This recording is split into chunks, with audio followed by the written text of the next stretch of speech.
Chapter 49:11. After delaying for a while, the lion let out a low roar and quickly retreated. Xiao Zhenyan saw that the lion had retreated and did not give chase. Instead, he chased in the direction that the little thing had escaped. In terms of footwork and movement techniques, Yu was considered to be the best among the three siblings at such a young age. Her speed was also the fastest. With the lion delaying her, she quickly left. As long as she escaped first, it would be easy to meet up with the lion. But what she did not expect was that after she had run a long distance away, she turned back to look and saw that Xiao Zhenyan was chasing after her. Ah! He's coming, he's coming. Bullying a child. She muttered and yelled as she ran. She didn't care about the direction, she just ran left and right in the forest as fast as she could.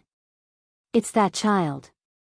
Up ahead, a group of young boys and girls were gathered together and chatting as they walked. Seeing a child running towards them, they could not help but point at her in surprise.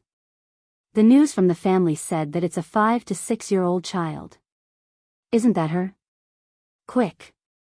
Catch her!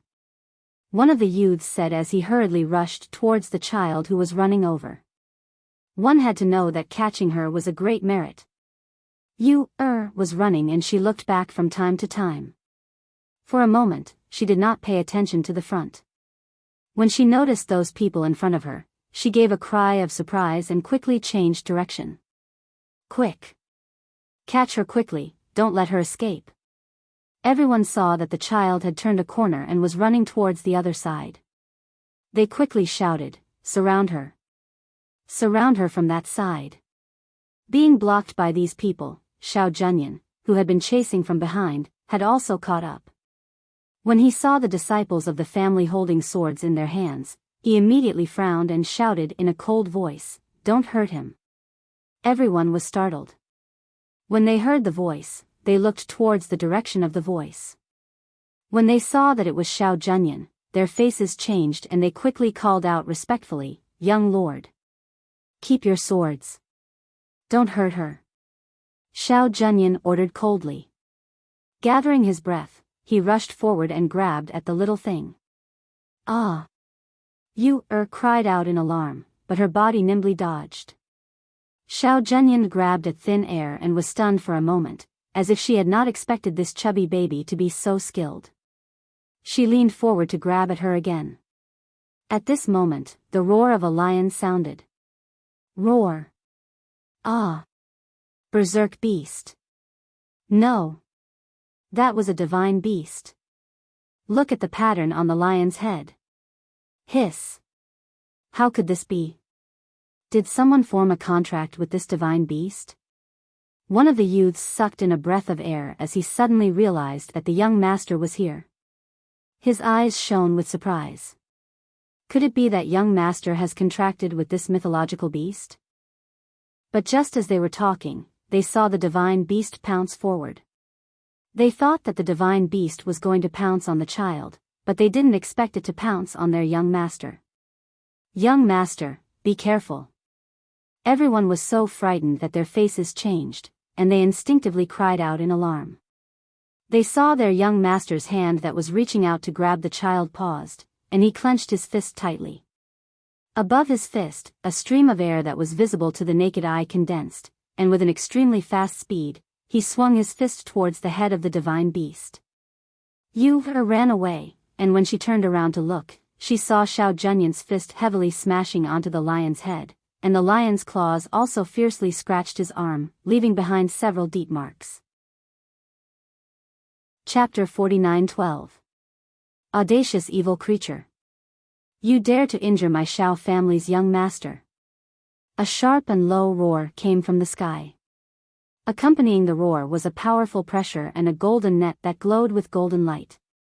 Yu looked towards the direction of the voice when she heard it, only to see a group of cultivators wearing the same color black robes descending from the sky. Among them, 8 of them were holding a corner of the golden net in their hands as they covered the lion below, as if they wanted to capture it. Immediately, she exclaimed, "Lion, come back." As soon as the voice came out, with a thought, the lion turned into a ray of light and entered her space. At the same time, the golden net caught nothing, but those people turned around and surrounded the little person who was preparing to escape. Where do you think you're going? That group of people surrounded you, and one of them stretched out his hand to grab you, That extremely fast speed brought along a swift and fierce momentum, which made Xiao Zhenyan's heart sink. Ignoring the injury on her arm, she flashed forward, and when that person was about to attack her, she reached out her hand and hugged that small figure into her bosom. Young master. Seeing that it was Xiao Zhenyan, that person wanted to retract his hand, but it was already too late. He could only forcefully change the direction of his attack, leaving behind a few deep handprints on the tree trunk. You, was protected in her embrace, and as Xiao Zhenyan turned around, she saw the handprints left behind by that person who had attacked the tree trunk. The little person's eyes immediately turned cold and looked towards that person. She saw that it was a middle-aged man. His face looked ordinary, but there was a fierce aura around him. There were no wounds on his body, but his body was emitting a bloody smell. It could be imagined that the number of people and beasts that had died in his hands was innumerable. Jun Yan, you're injured. Xiao Juanheng came down from behind, and seeing the hand that was hanging by the side of the body with blood dripping down, he frowned. Treat the wound first. He walked forward, his gaze complicated as he looked at that little girl, but did not say anything more. Instead, he took out medicine and strips of cloth and prepared to treat the wound. Xiao Zhenyan lowered her head to look at the chubby baby in her arms who was sitting quietly without saying a word. She saw that the baby was staring at the person who had attacked her just now. The baby's gaze was so calm that it did not seem like a 5 or 6-year-old child's. It's all right, don't worry. I'm here. I won't let you get hurt, he said, awkwardly comforting the little girl who he thought was frightened. You, didn't speak, merely lowering her eyes. Her gaze just happened to come across his bleeding hand. She pursed her lips, but didn't move. After helping him deal with the injury on his arm, Xiao Juanheng looked towards him and said, the clan already knows about her situation. We need to bring her back. My father and the clan elders will personally question her. Let's go. Xiao Zhenyan said. From the moment he saw the black-robed guards arrive, he knew that this little thing could no longer be hidden. He took his men and followed them back, while the others also crushed their teleportation jade tablets and returned to their clans. Along the way, you, didn't speak. Only when they arrived at the entrance of the immortal mansion did she speak, put me down, I will walk by myself. Hearing that, Xiao Zhenyan glanced at her and put her down.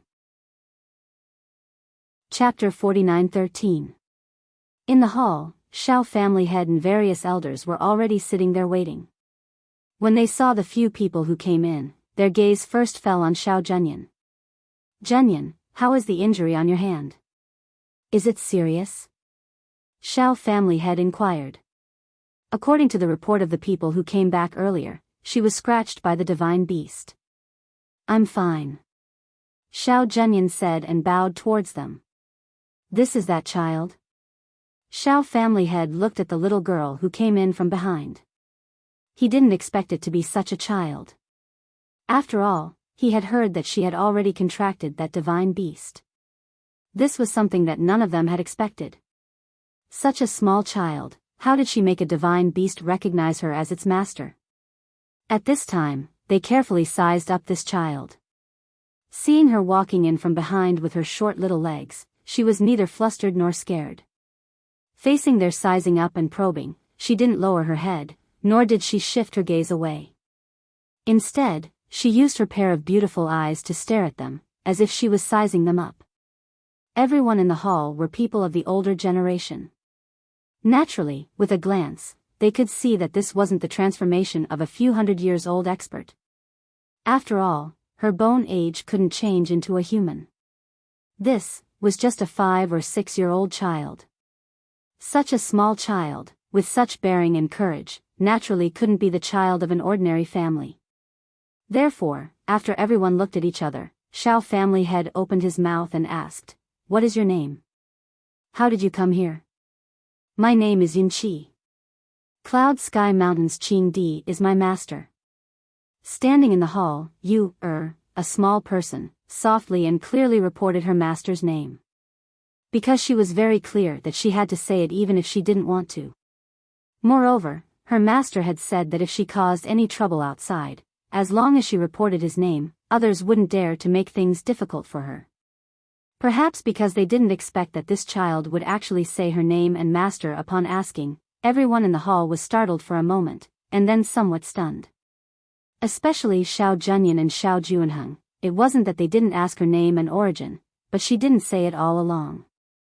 One of the elders somewhat suspiciously asked, "You said Cloud Sky Mountain's Qing Di is your master?" "Yes." Nodded. "How dare you?" The clan elder's expression darkened. He slammed his palm on the table and stood up. His aura was also released from his body because of his angry roar and rushed towards the little person. Xiao Junyan frowned and took a step forward to block the oppressive aura emanating from the elder's body. Seeing this, the clan elder's brows furrowed together as he looked deeply at Xiao Junyan. He did not say anything, but merely retracted his oppressive aura. Being blocked in front of her, glared at him, then poking the waist of the person in front of her, she said softly, "You are blocking my line of sight." She wasn't afraid of that old man's pressure. If he dared to bully her, she would definitely complain to her master. She wanted her master to help her vent her anger. Xiao Junyan heard the words behind him and the corner of his mouth twitched. He stepped aside slightly and glanced at her at the same time. Seeing that she was as fearless as a little beast, he sighed softly in his heart. She was still young after all and did not know any better. She did not know that the clan elder's oppressive aura could cause the blood and qi in her body to churn and cause her internal injuries. Chapter 49:14. That clan elder stood with his hands clasped behind his back. Sweeping a glance at the fearless little girl, he slowly walked forward.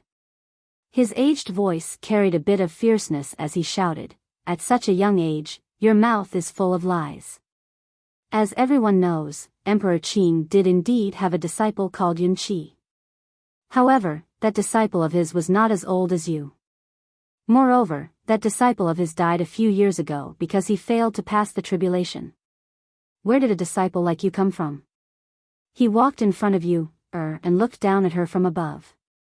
His dignified presence and imposing manner made Xiao Juanheng's heart tremble.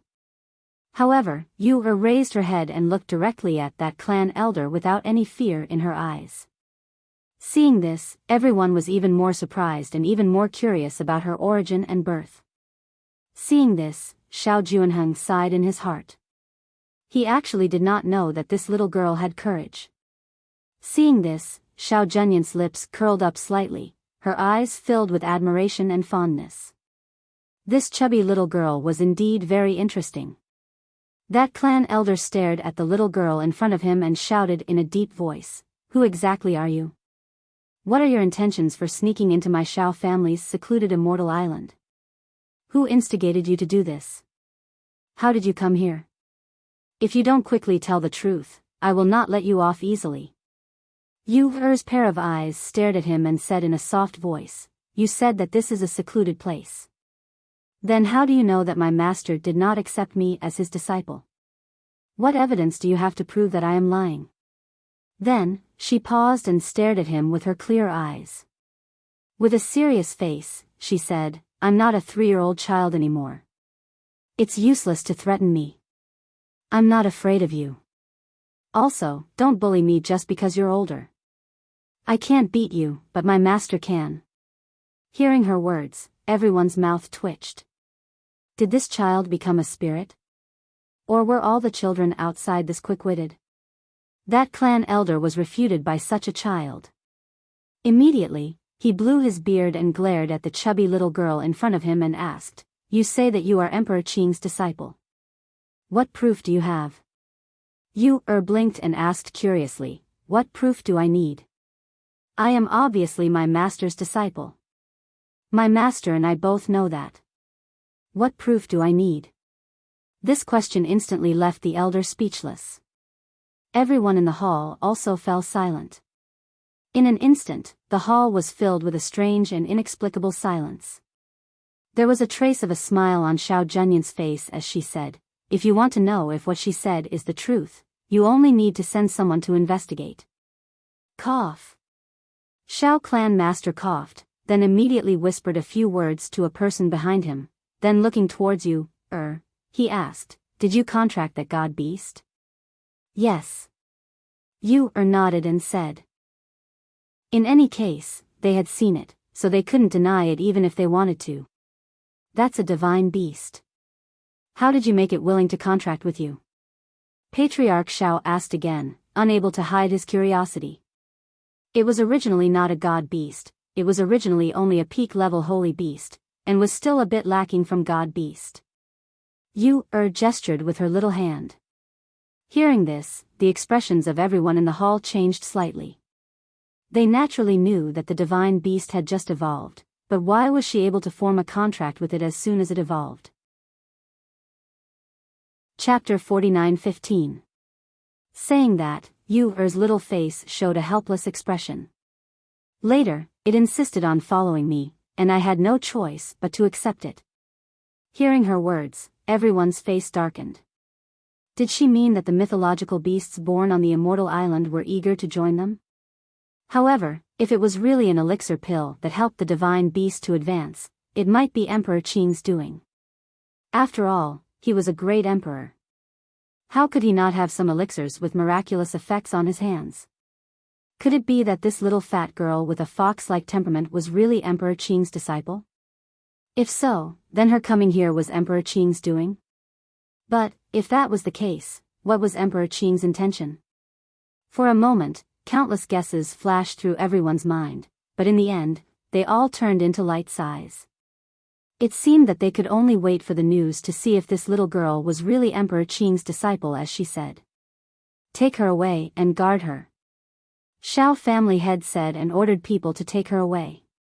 At this time, Xiao Zhenyan stepped forward and said, "Second uncle, I will take her to my courtyard."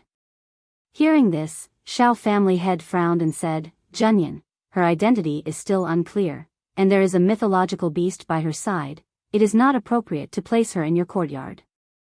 I will only be at ease if I personally watch her." Xiao Zhenyan said. Seeing this, the Xiao family's patriarch frowned and remained silent. He did not reply, as if he was thinking about something.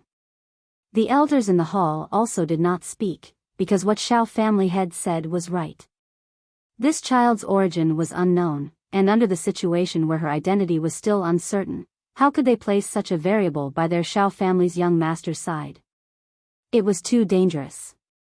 Xiao Junheng saw that some of the elders wanted to speak, and immediately stepped forward and said to the person on the main seat, "Father, she and Jun Yan are familiar with each other in the forest. With Jun Yan looking after her, there should not be any big problem. If you are worried, I can also help to look after her." You heard them talking, and her eyes moved around, staring at each of their expressions, and secretly curled her lips. Look at her what? Did they think she was a dangerous person? She had already reported her master's name, and these people were still guarding against her like they were guarding against a thief. Really boring. "I'll take her back first." Xiao Zhenyan also didn't wait for them to say anything. Directly turning around, she stretched out her hand and scooped you up, then walked out with large strides. Looking at this scene, everyone in the hall frowned even more. One of the elders asked, "Why is Jun Yan so concerned about this child?" Right now, her identity is still unclear. If she were to do anything to harm Jun Yan, the way I see it, she wouldn't dare. After all, this is our Xiao clan's territory. If she really hurts someone, she won't be able to leave alive. Another elder said. One of the elders said, "Patriarch, if this child is really Emperor Qing's disciple, shouldn't we inform the Patriarch?" Patriarch Xiao nodded and said, "Yes, once I have confirmed the news, I will personally inform the ancestor. After all, this is related to Emperor Qing, so we can't be careless. Moreover, if he is really Emperor Qing's disciple, why did Emperor Qing send him here? I guess I'll have to ask the Patriarch." Everyone saw that he already had an idea, so they didn't say anything more. They stood up, cupped their hands, and left one after another. Chapter 49:16. On the other side, Xiao Zhenyan brought Yu back to her courtyard and settled her down. After that, she instructed the kitchen to prepare some food. Originally, there were no servant girls in the courtyard, but because of her arrival, she sent people to the front courtyard to get 2 servant girls to serve her. Under the guidance of the 2 servant girls, Yu entered a side room to take a bath. After changing her clothes, she came out and saw Xiao Zhenyan, who had already changed his clothes, sitting at the table in the courtyard. And at this time, there were more than 10 exquisite dishes emitting fragrance on the table. Those exquisite dishes were only a small dish, about 2 people's share. More than 10 small plates had different dishes on them, which made people's appetite greatly aroused. This is made by your kitchen. Yu sat at the table and looked at the exquisite dishes on the table. Her eyes were shining. Try it. He picked up some dishes for her and put them in her bowl. Seeing this, Yu didn't stand on ceremony and directly picked up the chopsticks to eat. Xiao Zhenyan also didn't speak and just watched her eat. Occasionally, he would pick up some dishes for her. After she was full, she put down her chopsticks and burped. Only then did he let people remove the dishes on the table. How long have you been following Emperor Qing? Xiao Zhenyan poured a cup of water for her and asked casually. Very long. Yu said with a smile. Is there food in the mountains? There is. There are wild game in the mountains, and master will let us go down the mountain to buy. Yu got down from the chair and walked around the courtyard looking all around. Emperor Qing has other disciples besides you? Xiao Zhenyan's eyes flashed and asked again. Yes, I also have 2 senior brothers.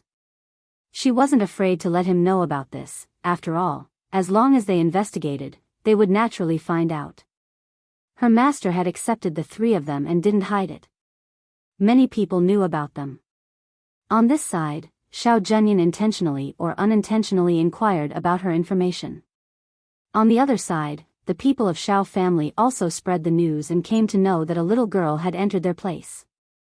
Moreover, that little girl had stayed alone in the forest for many days and was only discovered recently. For a time, the people below were discussing, but more of them were curious. In the early morning of the next day, Xiao family head received the news and called Xiao Zhenyan and Yunqi. Yu got up early and rode the lion in Xiao Zhenyan's courtyard. After hearing the summons of Xiao family head, she rode the lion and followed Xiao Zhenyan to the front courtyard. Everyone of Xiao family was already very curious about her. At this time, knowing that Xiao was summoned, many people came early to watch. When they saw that little girl riding a majestic lion and following their young master to the front courtyard, many people were endlessly astonished. Did you see that? It's that lion. That's the divine beast that advanced a while ago. I didn't expect it to become her mount. She's so young, how did she tame that mythological beast? I heard that she is Emperor Qing's disciple. I don't know whether it is true or not. Emperor? Is he an expert on the same level as our family's great emperor? Another young man asked. Chapter 49:17. Hearing this, everyone couldn't help but become silent. That was just a 5 or 6-year-old child. If she really lied, would the patriarch and the rest really kill her? Under everyone's gaze, Yu rode the lion and followed Xiao Zhenyan to the front hall. When she arrived at the front hall, she jumped down from the lion's back and walked in. The people sitting in the hall looked at the little girl riding the lion, and their eyes flashed. Their gaze swept past her and landed on the lion beside her. This was the mythological beast. They didn't expect that the mythological beast that was born with great difficulty was actually contracted by a little girl from outside. Family head, clan elders. Xiao Zhenyan bowed towards them. Jun Yan, sit. Patriarch Xiao gestured. Xiao Zhenyan paused for a moment, then walked to the seat and sat down. At the same time, she looked at Yunqi, who was standing in the middle of the hall. From yesterday's intentional or unintentional inquiry, she could conclude that she was indeed the disciple of Emperor Qing. Therefore, at this time, she was not worried about her. Yun Qi, you said you are the disciple of Emperor Qing? Then let me ask you, how many disciples does Emperor Qing have? Patriarch Xiao asked, his dignified gaze landed on the little girl standing there. My master has 3 disciples now, and there are 2 senior brothers in front of me. You said, her big eyes looking at Patriarch Xiao without fear. Hearing this, Patriarch Xiao and an elder sitting on the left side looked at each other and asked, it is said outside that Emperor Qing obtained an ancient god-striking whip from immortal Ling Mu. This whip is also called 9-section red flame phoenix scale whip, and he gave this whip to his little disciple as a weapon. Since you are the disciple of Emperor Qing, you should know about this whip. Hearing this, Yu turned her hand and took out that whip from her space. Smiling, she said, you are talking about this? It is indeed a gift from my master. Could it be that this is the so-called proof that you are talking about? Looking at the whip, many of the elders stood up and stared at the whip. They had also heard about this whip, but this whip was in immortal Ling Mu's mirror flower water moon spiritual land, and for many years, no one was able to take it out. They didn't expect that. Can I have a look? Seeing that whip, Patriarch Xiao was sure that she was by his side. He had only heard of the power of this whip but had never seen it before. Sure. Yu answered. She wasn't afraid that her whip would be taken away by others, rather walked forward and handed over the whip to her. When she first obtained this whip, she was worried that someone would snatch it away from her. However, her master told her not to worry. Other than her, no one else would dare to use this whip or snatch it away from her. At that time, she didn't know. Only after a period of time did she find out. It turned out that her master had spread the word that the owner of this whip could only be his disciple. If anyone dared to snatch it, or use it, their entire family would be exterminated. It was also because of these words that those people looked at her whip. Even though they were envious, they only dared to look and did not dare to take her whip away. Otherwise, the person who snatched the whip would definitely have the ability to withstand her master's fury and killing intent. Otherwise, who would dare to rush to their deaths? No matter how good a treasure was, if it couldn't be used, then it was no different from trash. Chapter 49:18.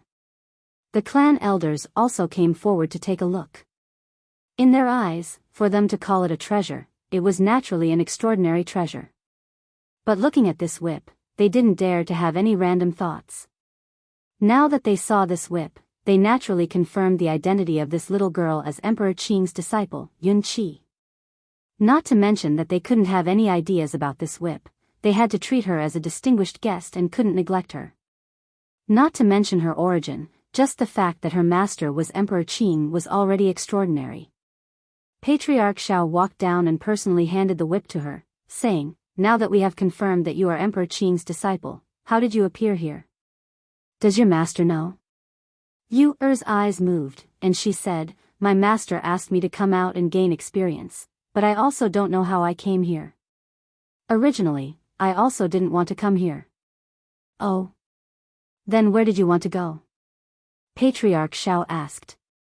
Yu pursed her lips and shook her head, I can't say. Hearing this, Patriarch Xiao laughed and said, well, now that you are here, do you want to go back to Cloud Sky Mountain? Or do you want to stay in Xiao family for a while? Or do you want to go to the place you originally wanted to go? Do you need me to send someone to send you? You can send me out of the enchantment here, I can go back by myself, there is no need for you to send me. She quickly said. She sneaked out and hadn't seen her mother yet. She didn't want to go back so quickly. That's fine, then. Before he finished speaking, Xiao Zhenyan stood up and interrupted him at the same time. Patriarch, let me send her back. After all, she is still so young, it is not safe for her to be alone outside. No need, my master asked me to come out and gain experience, so he wanted me to be alone. Yu immediately said. Since she was Emperor Qing's beloved disciple, with Emperor Qing's ability, it was naturally impossible for him to let her be alone outside. He must have made some arrangements. He was also clear about the divine sense of an expert. He guessed that it was Emperor Qing's divine sense. With her, if she really encountered any fatal danger, he would definitely appear to save her. If he sent someone to protect her, it would be unnecessary. Thinking of this, he said to Xiao Junyan, "Junyan, you are the young master of the Xiao clan. Our Xiao clan has been in seclusion for many years. Without the orders of the old ancestor, no one is allowed to take half a step out of the celestial island. Even you are the same." He glanced at Xiao Junyan, who was pursing her lips, and said, "Yun Qi is the beloved disciple of the Azure Emperor. The Azure Emperor will naturally give her a treasure to protect her. Her safety is not something we need to worry about. Since she wants to leave by herself, we will take care of her." Xiao Junyan didn't say anything. She just looked at the chubby baby, her expression changing slightly. No one knew what she was thinking. "Many thanks, Patriarch Xiao." Yu respectfully bowed to him and thanked him. The Xiao clan's patriarch smiled, and then he gazed at her and said, "Yunqi, your master is acquainted with my clan's ancestor. Since you've come here, then stay for a few more days before you leave. I'll let Jun Yen bring you around our Xiao family's immortal island. It won't be too late to leave after 2 days." Hearing this, Yu thought for a moment. Just as she was about to speak, she heard Xiao Junyan immediately agree. "Second uncle, don't worry, I will bring her around to play, as a host," Xiao Junyan said. When she looked at Yun Qi, the corners of her mouth curled up slightly. Chapter 49-19. Seeing this, Patriarch Xiao instructed Xiao Junyan to bring her around to have a look. After watching the 2 people and 1 beast leave, an elder stroked his beard and said, "I really didn't expect that she was the disciple of Emperor Qing. It seems that this lion can't come back. Huh, it's fine. After all, it only advanced after eating her elixir. It can be considered to be fated with her and should belong to her." Patriarch Xiao Junyan waved his hand and said with a smile, "It was just a divine beast, he wouldn't be too calculative." On this side, the people in the hall were sitting and chatting about some things. On the other side, Xiao Junyan brought Yu to the Xiao family's immortal residence to have a look around. On the other side, Fengjiu brought her 2 sons to the immortal island. When the flying ship arrived at the immortal island, she brought them down from the flying ship and took a deep breath before walking towards the boundary. She threw out the flying feather from her waist and sat on it. She reached out and hugged her 2 sons who were sitting on her left and right. She smiled and said to them, "Look, this is our home. After Mother has cleared all the potential dangers, I will bring you back to live here. Mother, this place is really beautiful. It's like a fairyland. It's even more beautiful than Master's Cloud Sky Mountain and Immortal Elder Ling Mu's place." Hao said as he looked at everything below with shining eyes. "Mother, there's a rainbow bridge over there." Hao pointed at the rainbow bridge with a surprised look on his little face. "Yes, Mother will bring you there to have a look," Fengjiu said with a smile and led them to the rainbow bridge. They didn't get down to walk but sat on the flying feather and slowly flew over. The 2 children stretched out their hands to touch it, as if they could feel the rainbow between their palms. That kind of feeling was very strange. Everything here is formed by the immortal qi. It's all real and won't disappear. Other than here, the other places are also very beautiful. Some time ago, Mother took over the immortal island of another great emperor. Now that the 2 islands have merged, the place has expanded a lot. Even if you want to tour the entire immortal island, I reckon that you won't be able to do it without 2 or 3 days. Fengjiu chuckled and led them to the immortal residence. She said, "Because Du Fan and the rest can't come up, there are fewer people here now. But during this period of time, I brought a few interesting people over. One of them is a very good cook. Later, I'll let her cook something delicious for you." "Okay." The eyes of the 2 brightened as they responded in a crisp voice. Then, they thought of their father and asked, "Mother, when will Father be able to come up and be with us?" Your father's situation is not very good, but when he wakes up, it's estimated that the day of ascension will not be far away. She said softly and rubbed their heads. She smiled and said, don't worry about him. He's nurturing his spirit. It's very safe there and nothing will happen to him. If we wait for too long and he doesn't come up, then Mother will think of a way to break through the isolation of the heaven realm of the 9 heavens and bring you down to find him. Mother, will grandfather and the others come here to live with us in the future? Mu Chen asked. He missed his relatives in the distant land. Hearing this, Fengjiu smiled and said softly, as long as they want to come, naturally they can come up and live with us. However, the Feng family's old house is where your grandfather and great-grandfather grew up. They have feelings for it. They might not want to leave it. In the future, even if the two places are separated, as long as the heaven realm is connected, it will be very convenient to go back and forth. Chapter 49-20. Sister Feng. Song stood in front of the door and waved her hand. Seeing the red figure return, her face was full of excitement. She just looked at the 2 delicate and good-looking children beside her with some surprise. Fengjiu brought the 2 children to a stop in front of the door. Putting away the flying feather, she smiled at Song what are you doing here? Did you know that I was coming back? No, I was going to take a stroll in the forest. I didn't expect to see Sister Feng here. As she spoke, she stared at the 2 children and asked curiously, Sister Feng, who are they? These are my 2 sons, Xianyuan Hao and Xianyuan Mukan. Fengjiu turned to the 2 children. She's Song the one Mother told you about. She's the one who can cook a lot of delicious food. However, when the 2 of them heard her words, they looked at each other. Hao said, Mother, she called you elder sister. Can we still call her elder sister? Fengjiu paused for a moment, then smiled. Then how about Auntie? Auntie is already old, I'm still young. Just call me said with a smile. Her bright eyes turned and looked at Fengjiu. She said somewhat embarrassedly, I have been thinking about it during this period of time. This, that. Can I also call you master like Uncle Tai and the others? I want to stay here too. Fengjiu raised a brow. Recognize me as your master? Stay here with me? Don't you still want to travel around and cultivate? I think this place is pretty good, it's big and there are a lot of treasures in the forest, so. She looked at her with a fawning smile. More importantly, she was the Empress of the Phoenix.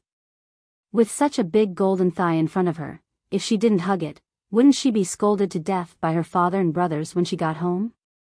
Moreover, she did like her. Although she was the Empress and the Phoenix Master, she did not have the feeling of being high and mighty when interacting with others. Instead, she was very amiable. During this period of time, her strength and cultivation had also increased while living on this immortal island. Moreover, the environment here was really good. If she didn't acknowledge her as her master, it wouldn't be good for her to continue staying here. Thus, after thinking about it, the best way was to let her accept her. Then, she would be able to stay here with a clear conscience. Master, please take me in. Anyway, you lack a cook by your side, so I'll take care of all the meals here in the future.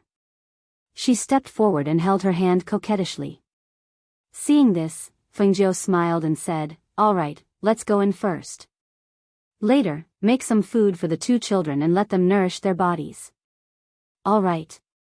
She smiled and looked at Hao and Mu Chen. Let's go in. I've recently developed a new dish. I'll cook it for you later. Once inside, Song went to cook while Fengjiu brought the 2 children to the courtyard she had reserved for them. Tai Song and Yunyang came to pay their respects when they heard that Fengjiu had returned. They were also surprised that Fengjiu had 2 children of this age. After all, there was no one else on this immortal island other than the few of them. They also didn't hear anything about her other relatives. Suddenly, she brought 2 children back and said that they were her children. The 2 were naturally surprised. Chapter 49-21. After paying their respects, the two of them retreated. After they left, Hao asked, "Mother, why did you want to bring them here?" Even though there was no one by their mother's side to order around now, when Du Fan and the rest came up in the future, there would be no need to worry about not having people by her side. Therefore, he was puzzled as to why she would accept those two people who did not seem to have any special characteristics. Tai Song is a very outstanding weapon refiner.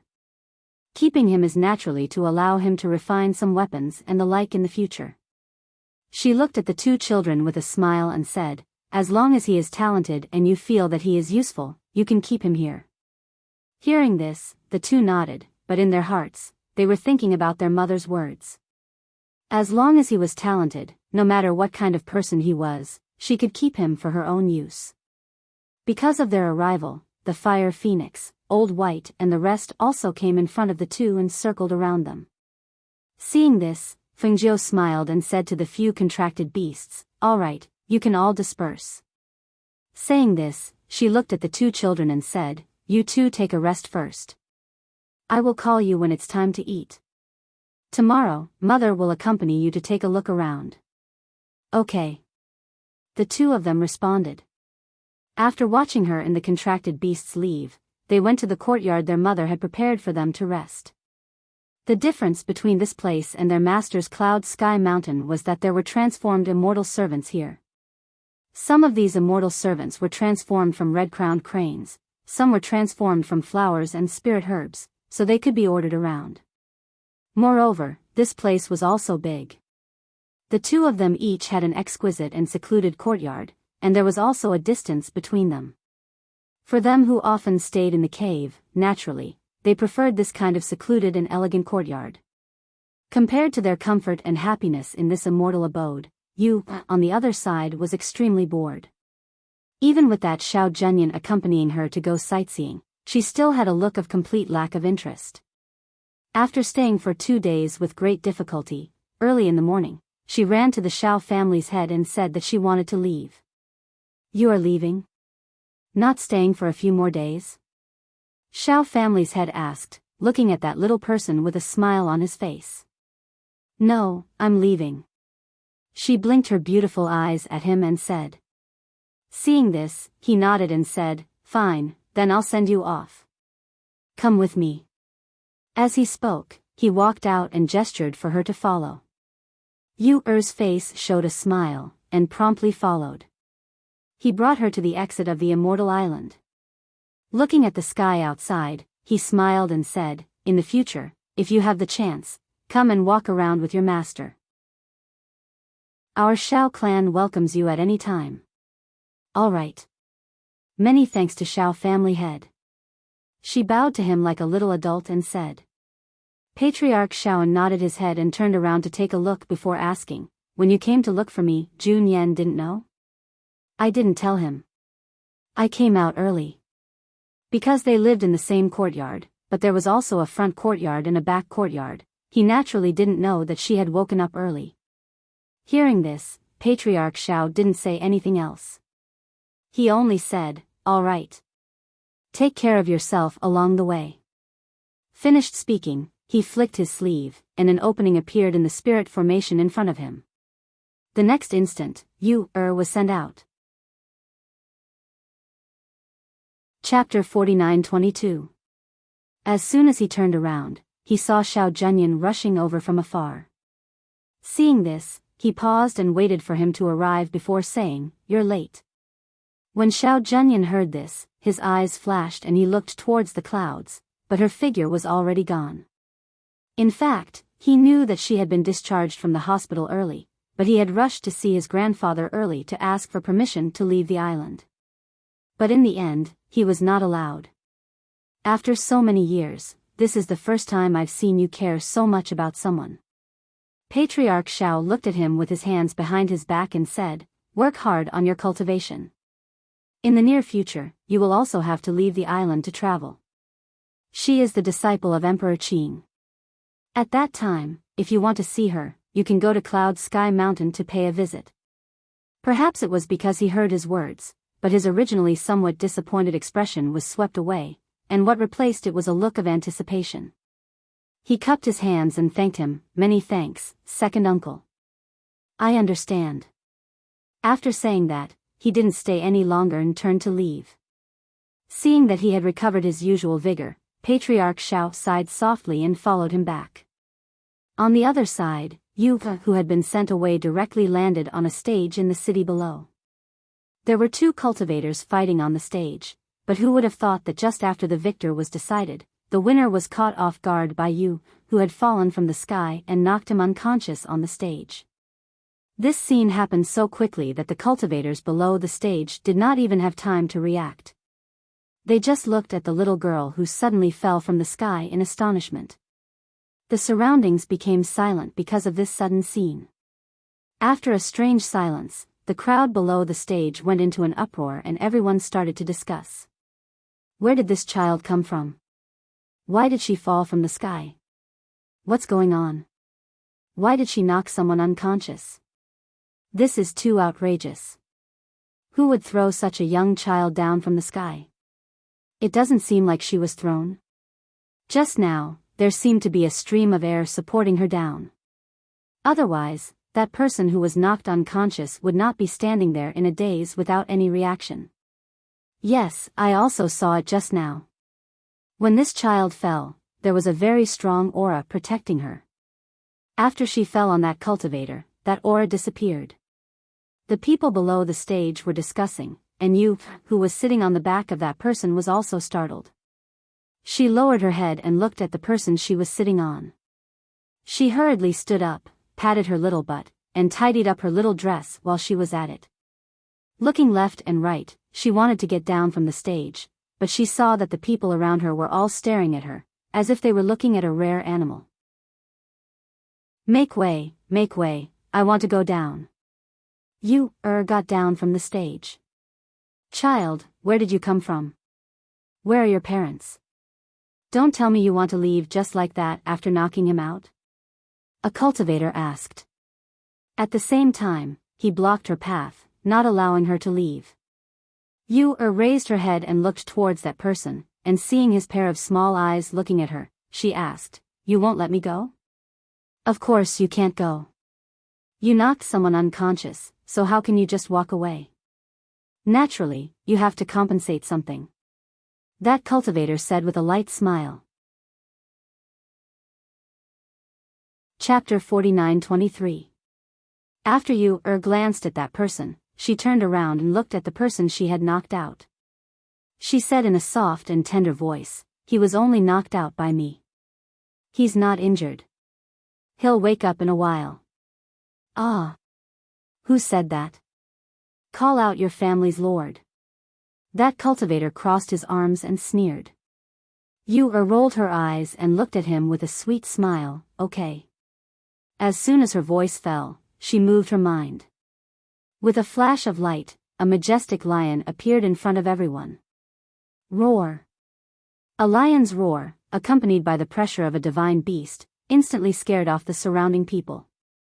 Even the cultivator in front of them retreated in shock and fell to the ground in a moment of carelessness.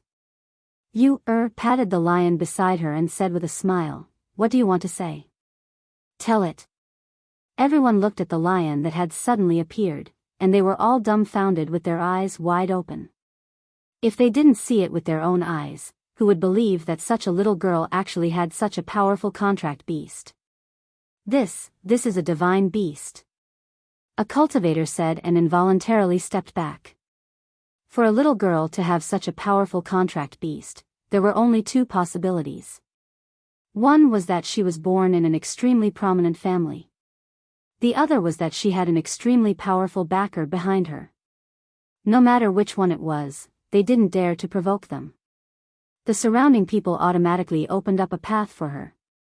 Even the cultivator who had previously blocked her path hurriedly got up and retreated to the side. His gaze was somewhat fiery and somewhat fearful as he looked at the lion. A divine beast. How could such a powerful contract beast be contracted by such a child? Seeing that the crowd opened up a path, the lion lay down and allowed its little master to climb on its back. Yu summoned the lion. Naturally, she didn't want to hide it in the space. After all, she was a child outside. In order to avoid unnecessary trouble, it was best to have something to shock them so that those with evil intentions wouldn't dare to have any ideas about her. Therefore, after the lion lay down, she turned over and rode on its back. Only then did she walk through the path that the crowd had opened up. Riding the lion, she walked on the streets of the city, looking for an inn to stay at. A divine beast came out of the city. Moreover, it was a little girl who was wandering around on the streets. Once the news spread, the city lord of the city personally came out to see what was going on. "City lord, it's that little girl." A guard pointed at the entrance of the inn in front of them and said, "She's looking for an inn to stay at?" The city lord looked at the scene in front of him with his hands behind his back. Because the lion was too conspicuous, everywhere it went, there would be a circle of people watching it. Yes, she should be a foreigner.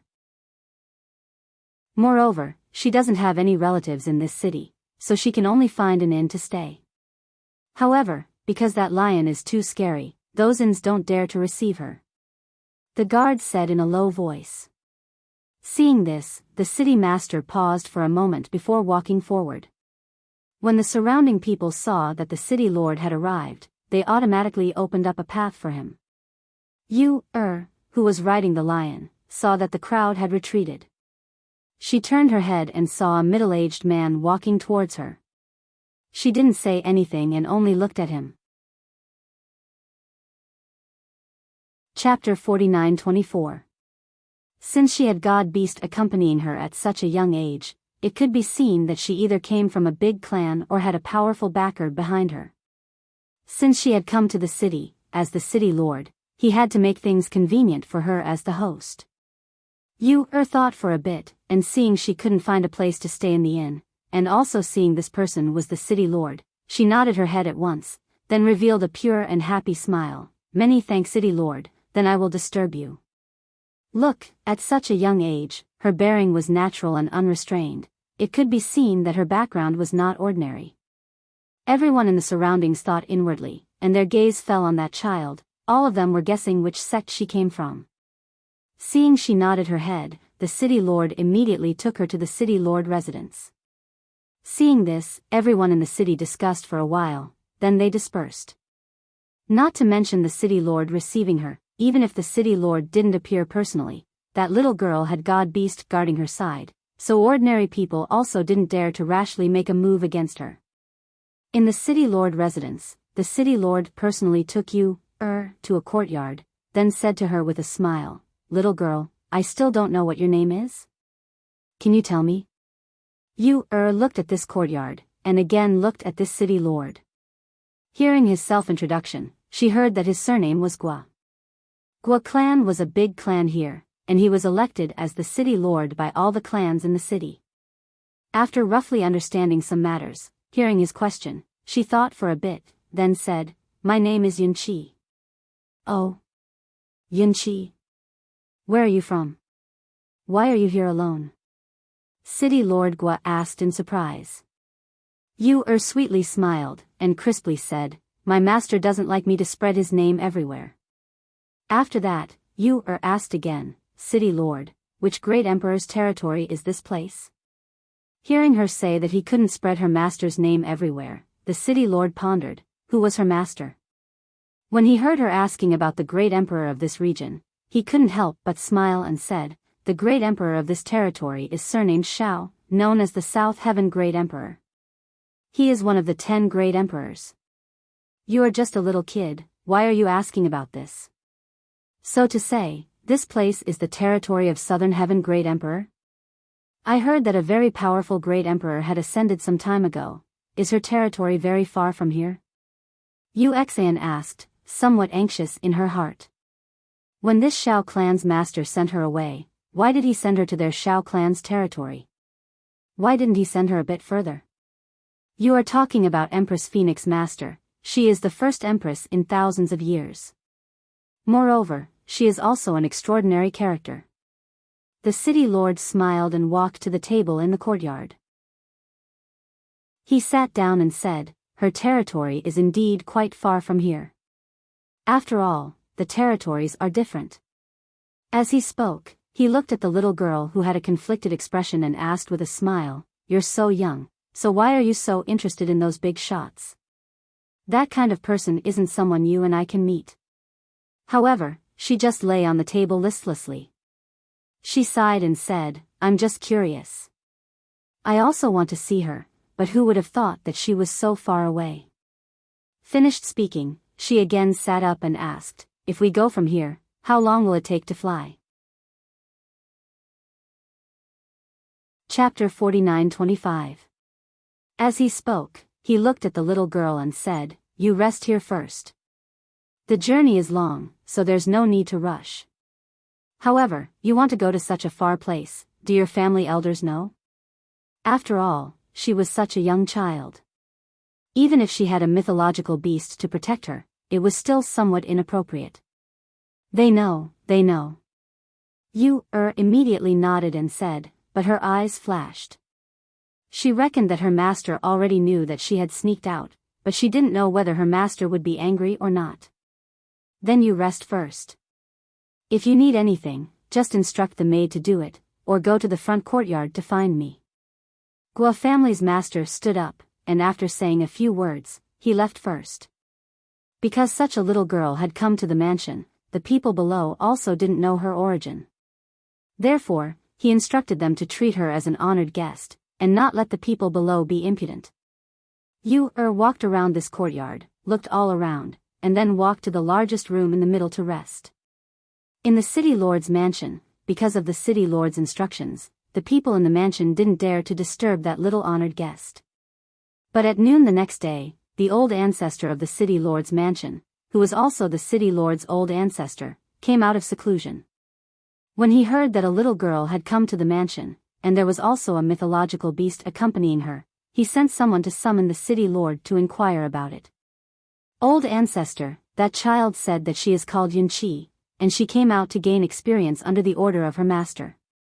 But from her words and deeds, we know that she wants to go to the territory of Empress Phoenix Master. Because she is young, natural and unrestrained, and also has a mythological beast accompanying her, so we invited her to the mansion to rest." Guo family's master respectfully reported everything he knew about Yunqi to the old ancestor who was sitting at the stone table in the courtyard. This was the old ancestor of their Guo family. Their Guo family was able to become the city lord precisely because of the existence of this old ancestor. After all, his father, grandfather, and great-grandfather had all died after failing to break through. Now, the Guo family only had one ancestor left to hold down the fort. If it weren't for this ancestor, their Guo family probably wouldn't even be able to squeeze into the aristocratic circle in the city. The old man had a head full of white hair and a white beard. He wore a plain white robe and was drinking tea as he listened to the young man's words. After a long time, he said, "I just received an invitation yesterday. An old friend of mine invited me to a banquet. If that child is really as you say, I can give her a ride." Hearing this, Patriarch Guo was stunned. He asked carefully, "Old ancestor, are you going to attend the banquet in the territory of the Empress Phoenix Master?" "Not bad." The old man stroked his beard and smiled, "Speaking of which, I haven't seen this old friend of mine for a long time. This time, it's because he's been in seclusion for many years and has broken through to the next level. That's why he invited me." Knowing that his ancestor had such a powerful old friend, Patriarch Guo was overjoyed. He immediately said, "Shall I summon Cloud 7 for you to meet?" The old man paused for a moment. He flicked his sleeves and stood up, saying, "No need. Bring me there. I'll go take a look first." "Yes." Patriarch Guo respectfully replied and brought him to the small courtyard. Although Yuva had left Cloud Sky Mountain, she didn't stop cultivating when the conditions permitted. For example, at this moment, she was practicing her fist technique over and over again in the courtyard. Chapter 49-26. Seeing his family's old ancestor was calmly observing the little girl in the courtyard, Guo family's master also didn't speak, only quietly waited at one side. The old man looked for a while, but he was also unable to see which family this little girl's style belonged to. Then his gaze fell on that lion that was lying at the corner. It was indeed a mythological beast, but this aura should be a mythological beast that had just advanced. Merely, no matter when it had advanced, such a small child being able to contract with this mythological beast was indeed not simple. The lion was lying at the corner of the courtyard looking at the two people at the entrance of the courtyard. After all, this was their place, so it didn't roar at them, only reminding its master. After practicing for a while, stopped, then looking towards the entrance of the courtyard, she softly called out, "City Lord?" Cough. City Lord Guo lightly coughed, then looking at his family's old ancestor, after seeing his old ancestor enter the courtyard, he hurriedly followed in while saying with a smile, "Yunqi, this is my Guo family's old ancestor, he just happened to pass by, so he conveniently came to see if you are accustomed to living here." Hearing this, Yu'er's beautiful big eyes curved, and looking at the two people with a smile, "Many thanks City Lord, this place is very good." "Little girl is called Yunqi?" The old man looked at the little girl in front of him and asked. Yu'er nodded her head. Seeing her not alarmed, not afraid, and smiling appearance, the old man's smile deepened and said, "I heard you want to go to the territory of Empress Phoenix Master. Are you going to visit your relatives or go home?" "Going to play," Yu said with a smile. "So, you don't have a destination?" the old man asked again. Yu'er rolled her eyes, but didn't speak. The old man stroked his beard, then walking to the table and sitting down, he said, "This old man has received an invitation from an old friend, and in these 2 days, I plan to attend a banquet. If you are also going there, then I can also give you a ride, so as to save you the trouble of rushing all the way." Hearing this, Yu'er asked, "Starting from here, how long will it take for you to reach there?" If it was also a month, then why should she follow him? When she said these words, it actually made the two people startled for a moment, then glancing at Yunqi, a hint of smile flashed through their eyes. As soon as the little girl said those words, they knew what she meant. He dared to think that if they went together at the same time as she went alone, would she still plan to go alone? The old man smiled and stroked his beard. He looked at Patriarch Gua and asked, "How long did you tell her?" Replying to old ancestor, "I told Cloud 7 that it would take more than a month at the earliest." Patriarch Gua said. The old man nodded and looked at Cloud 7. He smiled and said, 10 days will be enough for me." 10 days? Yu'er was happy, and with her eyes wide open, she said in pleasant surprise, "Really only 10 days? All right, I'll go with you." 10 days, that would shorten a lot of time. She would be a fool not to go with him. Hearing those words, the old man chuckled. Just as he was about to speak, he suddenly heard his stomach grumbling, and he was taken aback. He, my stomach is hungry." Yu'er touched her stomach without any trace of uneasiness. "I'll get someone to prepare some food," Patriarch Gua said as he turned around and left. The old man looked at her and asked with a smile, "You still haven't abstained from food?" "I usually eat. Only by eating can I grow up," Yu'er said in deadly earnest.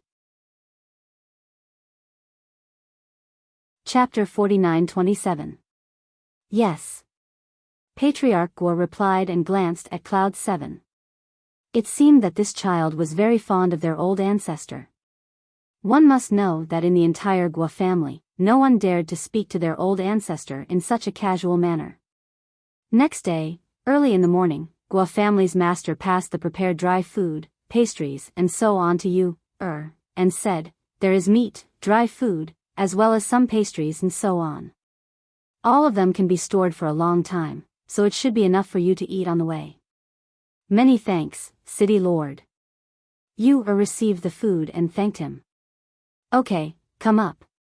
The old man had unknowingly released a small flying ship. It looked simple and plain. Moreover, it wasn't big. "Goodbye." Yu waved her hand and jumped into the small flying ship. Because she had kept the lion in her space, although the ship was small, there was still some space for two people to sit. No matter if they wanted to sit or lie down, they could sit. The city lord below waved his hand and the small flying ship flew into the clouds. In an instant, it disappeared into the clouds. Seeing this, the city lord watched for a while before turning around and walking back. He didn't expect that the old ancestor, who had not gone out for a long time, would be willing to bring along such a child. However, this time, with the old ancestor accompanying her, that child Cloud 7 should be able to safely reach the place she wanted to go, on the other side, in the Immortal Island, because Fengjiu told Songmi that she wanted to raise the two children to be stronger. The food for these few days could be said to be mainly for the two children. On one hand, Fengjiu wasn't idle. She brought the two children to walk around the Immortal Island that she had merged with. On the other hand, she guided them in their cultivation and let them learn more from each other. It could be said that with their mother accompanying them, although the days here were happy and fulfilling, it was also not easy. However, the two children were also happy because they had their mother accompanying them here. On this day, Fengjiu called the two children over. Looking at her two sons, her eyes were filled with love and gentleness as she said, "Mother will bring you to walk around the city below. It's also good for you to practice and learn how to adapt to any problems." Hearing this, the two children looked at each other and asked, "Mother, if we continue like this, won't our identity be exposed? What's so difficult about that? I just need to disguise myself." She chuckled, pinched the two children's cheeks, and said, "I heard you two say that your master also let you two train alone. Then let mother see your ability and ability to adapt. When you go down, mother will only watch from the sidelines, and will not help you. Mother, don't worry, we won't let you down." The two immediately said, Mistress, I want to go too." Songmi jogged in. "I'll cook for you." Fengjiu smiled, glanced at her, and said, "All right, you can come along too." Muchen hesitated for a moment, then looked at his mother and asked, "Mother, are you going to send us away after bringing us out for training?" Compared to his master's Cloud Sky Mountain, he wanted to stay by his mother's side more. Fengjiu rubbed his furrowed brows with both hands and said with a smile, "Don't frown so much at such a young age. Don't worry, I won't send you back so soon. In a few days, mother will take you to visit your uncle Mo Chen." Chapter 49-28. Fengjiu left her communication jades with Tai Song and Yu Yang, asking them to send her a message if someone called Yuan Jing went to the island for medical treatment. The next day, after everything was arranged properly, she took the two children and Songmi out of the island. On the other side, Yu followed the old ancestor of the Guo family in his spaceship. She sat on the edge of the ship and looked at the clouds passing by outside. She blinked and said, "How can this ship fly so fast? It's much faster than flying on swords and ordinary magic tools." The old man stroked his beard and narrowed his eyes, saying, "Of course it's because my spaceship is not an ordinary magic tool. Otherwise, why would I tell you that we can arrive in about 10 days? Even so, Grandpa Gua, can we go down and rest for a while?" Yu lay on the edge of the ship and looked at him with her beautiful eyes. "Well? Rest? You can rest on this spaceship." He took a look inside the ship. The place was still big. How did she want to rest? Seeing this, Yu sighed with the appearance of a little adult, and very vexed said, "You don't eat 5 grains, and even the 3 urgent matters are exempted, but what I eat is still 5 grains. I need to go to the bathroom." Hearing this, the old man was stunned. He looked at her up and down and frowned, asking, "So you want to go to the bathroom?" Why didn't he think that this child had the problem of going to the bathroom? Looks like he's just bringing trouble to me along the way. Yes. Yu nodded quickly. She had been holding it in all the way. But seeing that he didn't want to stop and rest, she couldn't help but ask. Seeing this, the old man waved his sleeves, and the flying ship descended and landed in a small forest. He walked around for a while and said to Cloud 7, "Go quickly. Don't go too far." "Okay." Yu answered. She got out of the spaceship and ran to the place where there were many weeds in the forest. The old man walked around with his hands clasped behind his back and stretched his body. He closed his eyes and listened to the rustling of the leaves in the forest and the chirping of the birds on the branches. He took a deep breath, frowned and opened his eyes. There was the smell of blood in the air. The smell of blood was blown away by the breeze. He didn't know where it came from. He slowed down and walked in one direction. After walking about 50 meters, he saw Chen Heng's corpse on the ground about 100 meters away. He paused for a moment. He felt that it was best not to be curious about this kind of thing, lest he got into trouble that he should not get into. However, just as he was about to withdraw his gaze and turn around to leave, he felt a divine sense lock onto him. When he felt a divine sense descend upon him, his body stiffened and he immediately retreated. A wisp of vigilance flashed through his eyes. Because just that divine sense alone was enough to make him feel a powerful pressure and killing intent. Swish! Just as he was retreating, a sharp sound cut through the air and attacked Elder Guo at an extremely fast speed. Elder Guo quickly dodged with his instincts and saw the air current shoot into a big tree beside him with a whoosh. Taking a closer look, it was a sleeved arrow that was only as thick as a little finger. It was suffused with a black glow. From the black glow on the tip of the arrow, it could be seen that the arrow was highly toxic. Chapter 49-29. At this moment, Old Guo's complexion sunk. The other party suddenly attacked him with killing intent. This was simply a method of silencing him. And he had merely glanced at those corpses, that's all, and that person actually wanted to kill him. This clearly showed how vicious his heart was. Who asked you to have bad luck? Unfortunately, you met this lord here. A gloomy and cold voice came over. The next moment, from approximately 100 meters away, several black figures rushed over with extremely fast speed. Along with this, a murderous aura also rushed over. Old Guo's sleeves turned, and he grasped his wide sleeves in his palm. At the same time, the spiritual aura on his body surged, and at the same time, a powerful airflow gushed out. At the same time, a fist heavily struck towards that figure in front of him.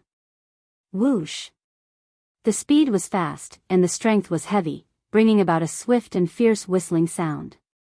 Immediately afterwards, a peng sound was heard as the fist heavily landed on the chest of that black figure. However, at the same time that the black figure let out a muffled groan and was sent flying dozens of meters away, Old Guo also quickly withdrew his hand and let it fall to the side of his body.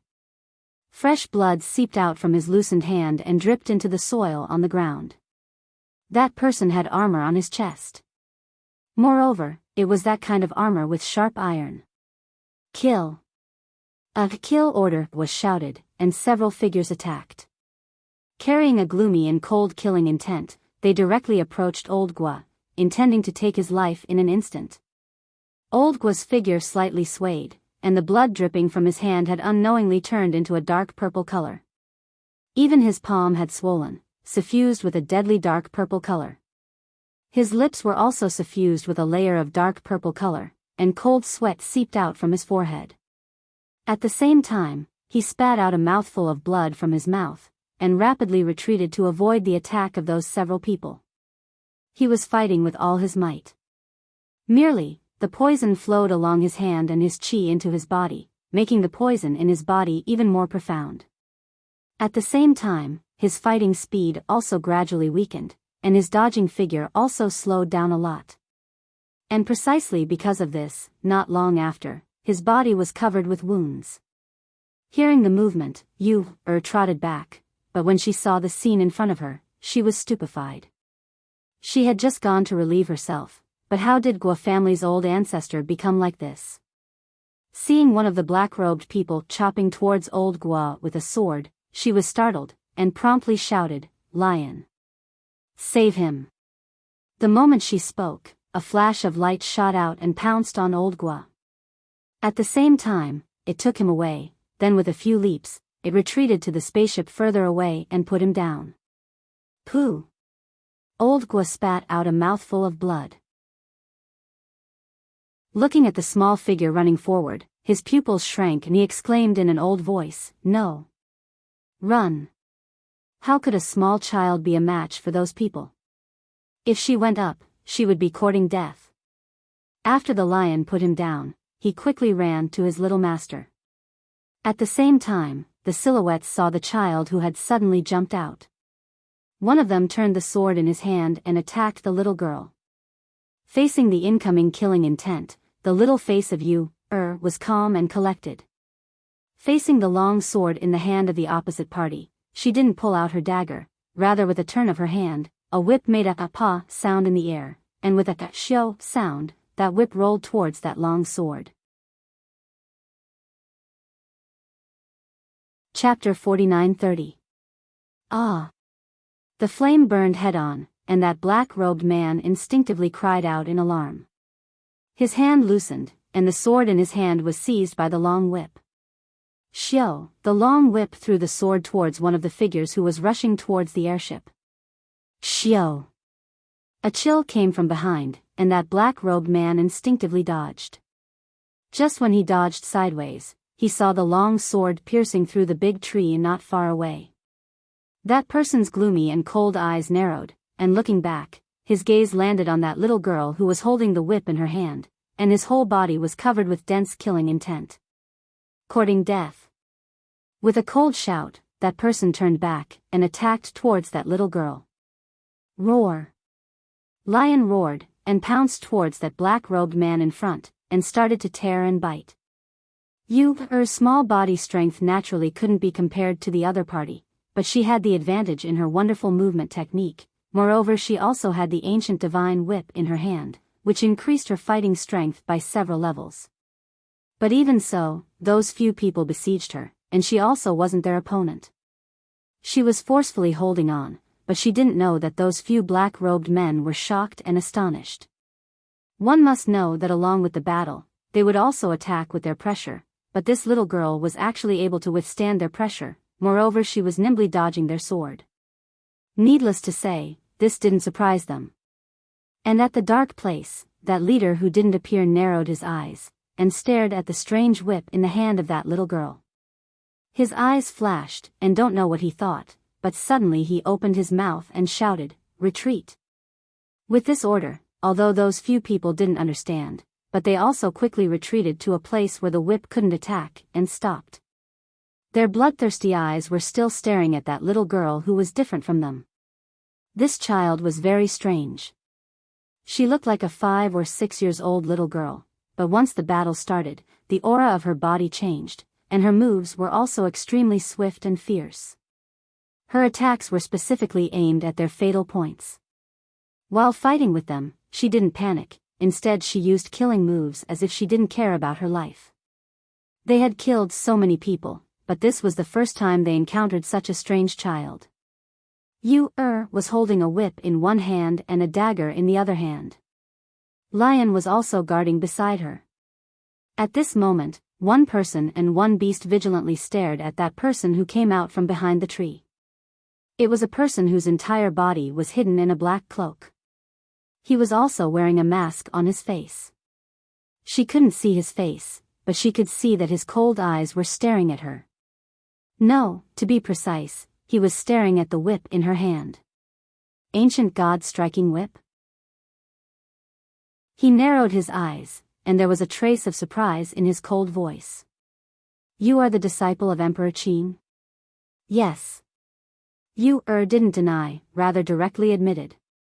Because these people were all very strong, she couldn't win, so she could only use her master's name to save her life.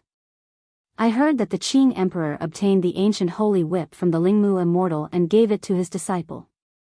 I didn't expect that I would encounter it one day," he said with an indescribable expression as he stared at and the whip in her hand. The next moment, the corner of his mouth twitched. "Since you are the beloved disciple of Emperor Qing, then so be it, withdraw."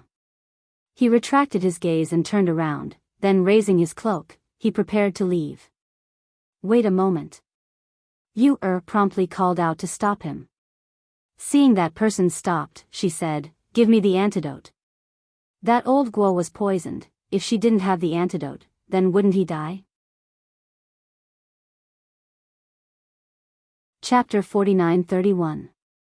Hearing what was said, that masked man sneered, then turning his head to look at you, he said, this lord only heard that Qing Emperor had received few disciples, but didn't expect that there was also such an old fellow.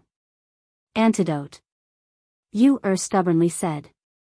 Staring at that little girl, seeing her eyes were not alarmed and fearless, and instead as if a little beast was staring at him, he pulled up the corner of his mouth, then throwing a bottle to her, he turned around and left. Seeing their master throwing out the antidote, a touch of surprise flashed through the eyes of several black-robed people. Apparently they didn't expect that their master would actually give her the antidote. Several figures disappeared extremely quickly. After they left, Yu secretly sighed in relief, then quickly came to the airship. And at this time, old Gua, who had been holding on until now, seeing Yu dashing over, finally couldn't hold on and fainted. Yu opened the bottle and smelled it. In any case, she had studied medicine for a long time, so naturally she could distinguish clearly if it was poison or antidote. Seeing it was indeed antidote, she quickly poured out the antidote from the bottle and stuffed it into old Gua's mouth. Shui, drink some more water. Yu said, then took out her own water and poured it into his mouth. Although the water poured down, it also drenched old Gua's blood-stained robe. On the other side, several people who followed their master looked at each other, then one of them bravely asked, Master, is that little girl really Qing Emperor's disciple? Why didn't we kill her? Even if we kill her and seize that whip in her hand, I reckon no one will know. What a joke. That masked man walking in front sneered, then glancing at that person who spoke, he said, that whip in the hands of that little girl is ancient times god-beating whip, but if it falls into the hands of other people, then that whip however would be a sect-exterminating ominous weapon. What's more, Qing Emperor that person can give the whip to his disciple, so how could he not have a way to protect his disciple? Do you believe that if we really lay our hands on that little girl, Qing Emperor will certainly appear? Hearing this, several people were startled, then somewhat hesitantly said, This is impossible, right? Impossible? Humph. That's because you all don't know how terrifying Qing Emperor is. He narrowed his eyes and clenched his fists behind his back. He seemed to have thought of something and his breathing became heavier.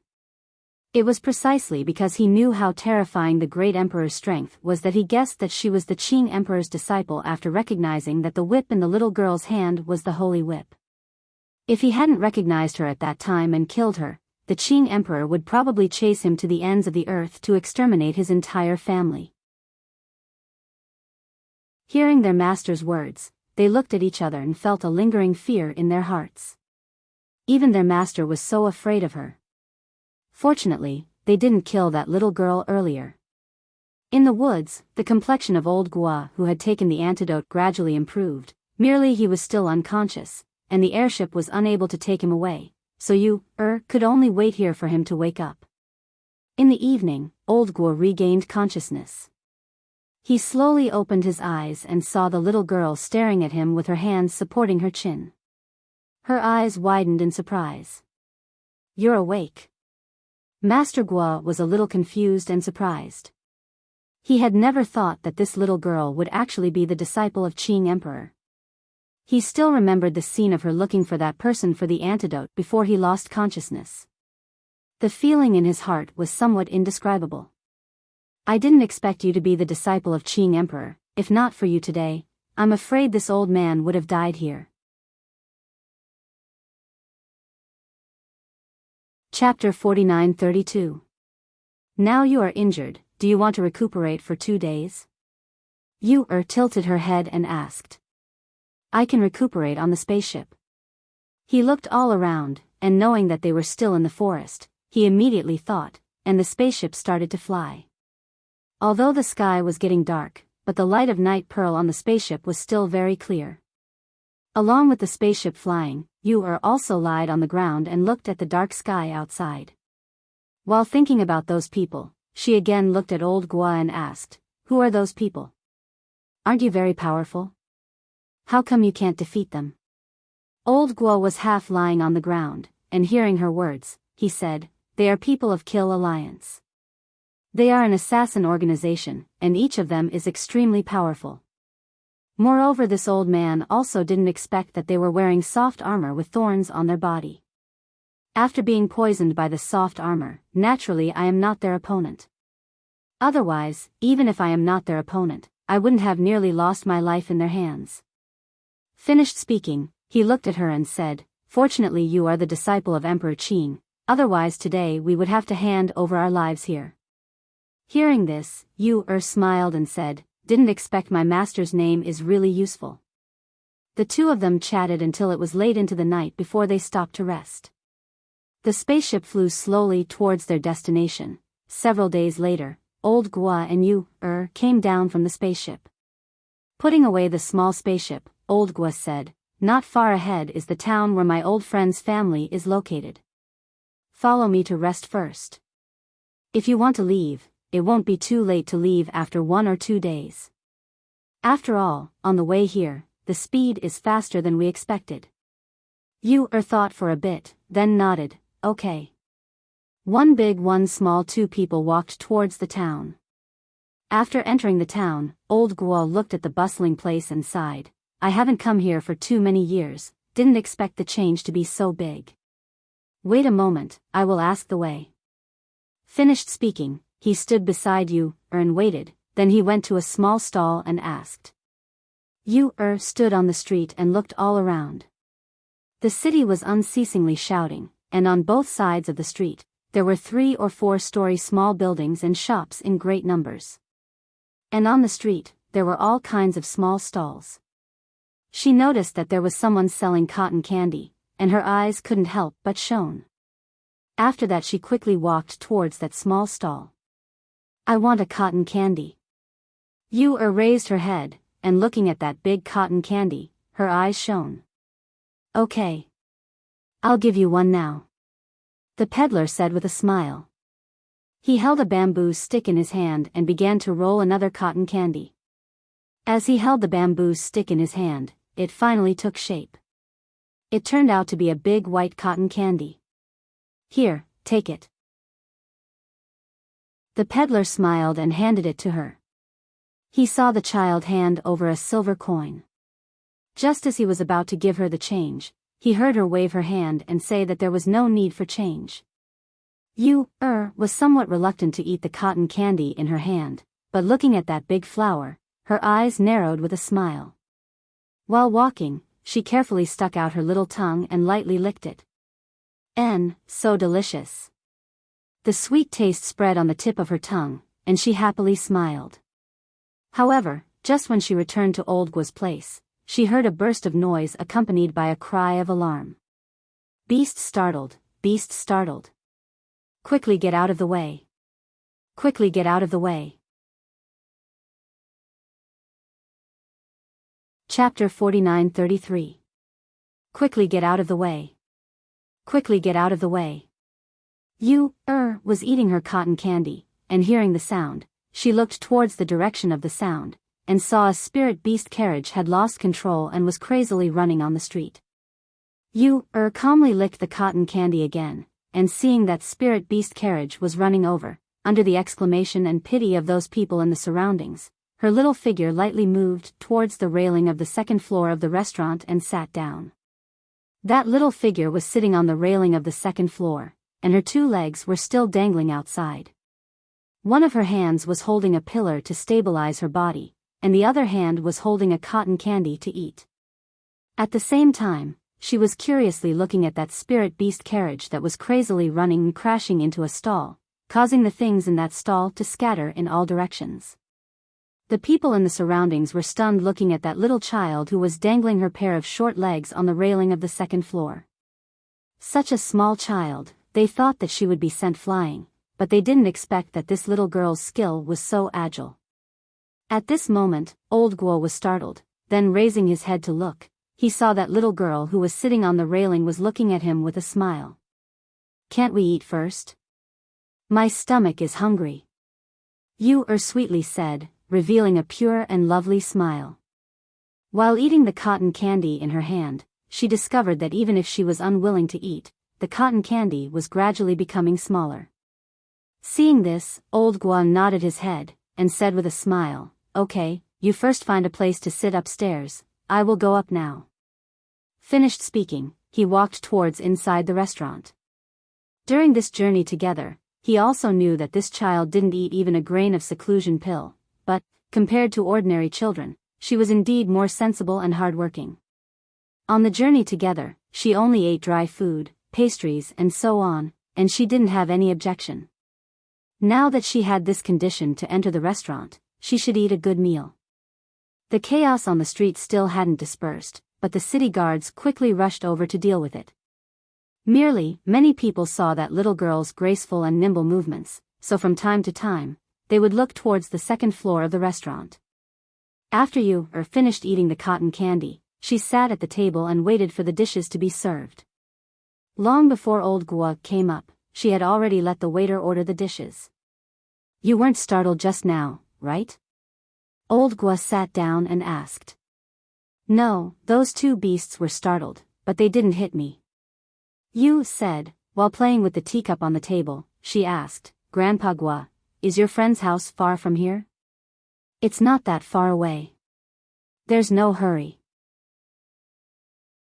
Now that we're in the city, it won't be too late to go after a meal," Old Gua said with a smile. He looked down at the street and saw the city guards rushing over. Two spirit beasts that had gone out of control for some reason were killed. Blood splattered all over the ground. He frowned slightly, as if he did not expect the city guards' law enforcement to be so bloody and violent. Those two beasts truly died unjustly. Supported her cheek with her hand, and when she turned her head and saw the scene below, she couldn't help but lightly sigh.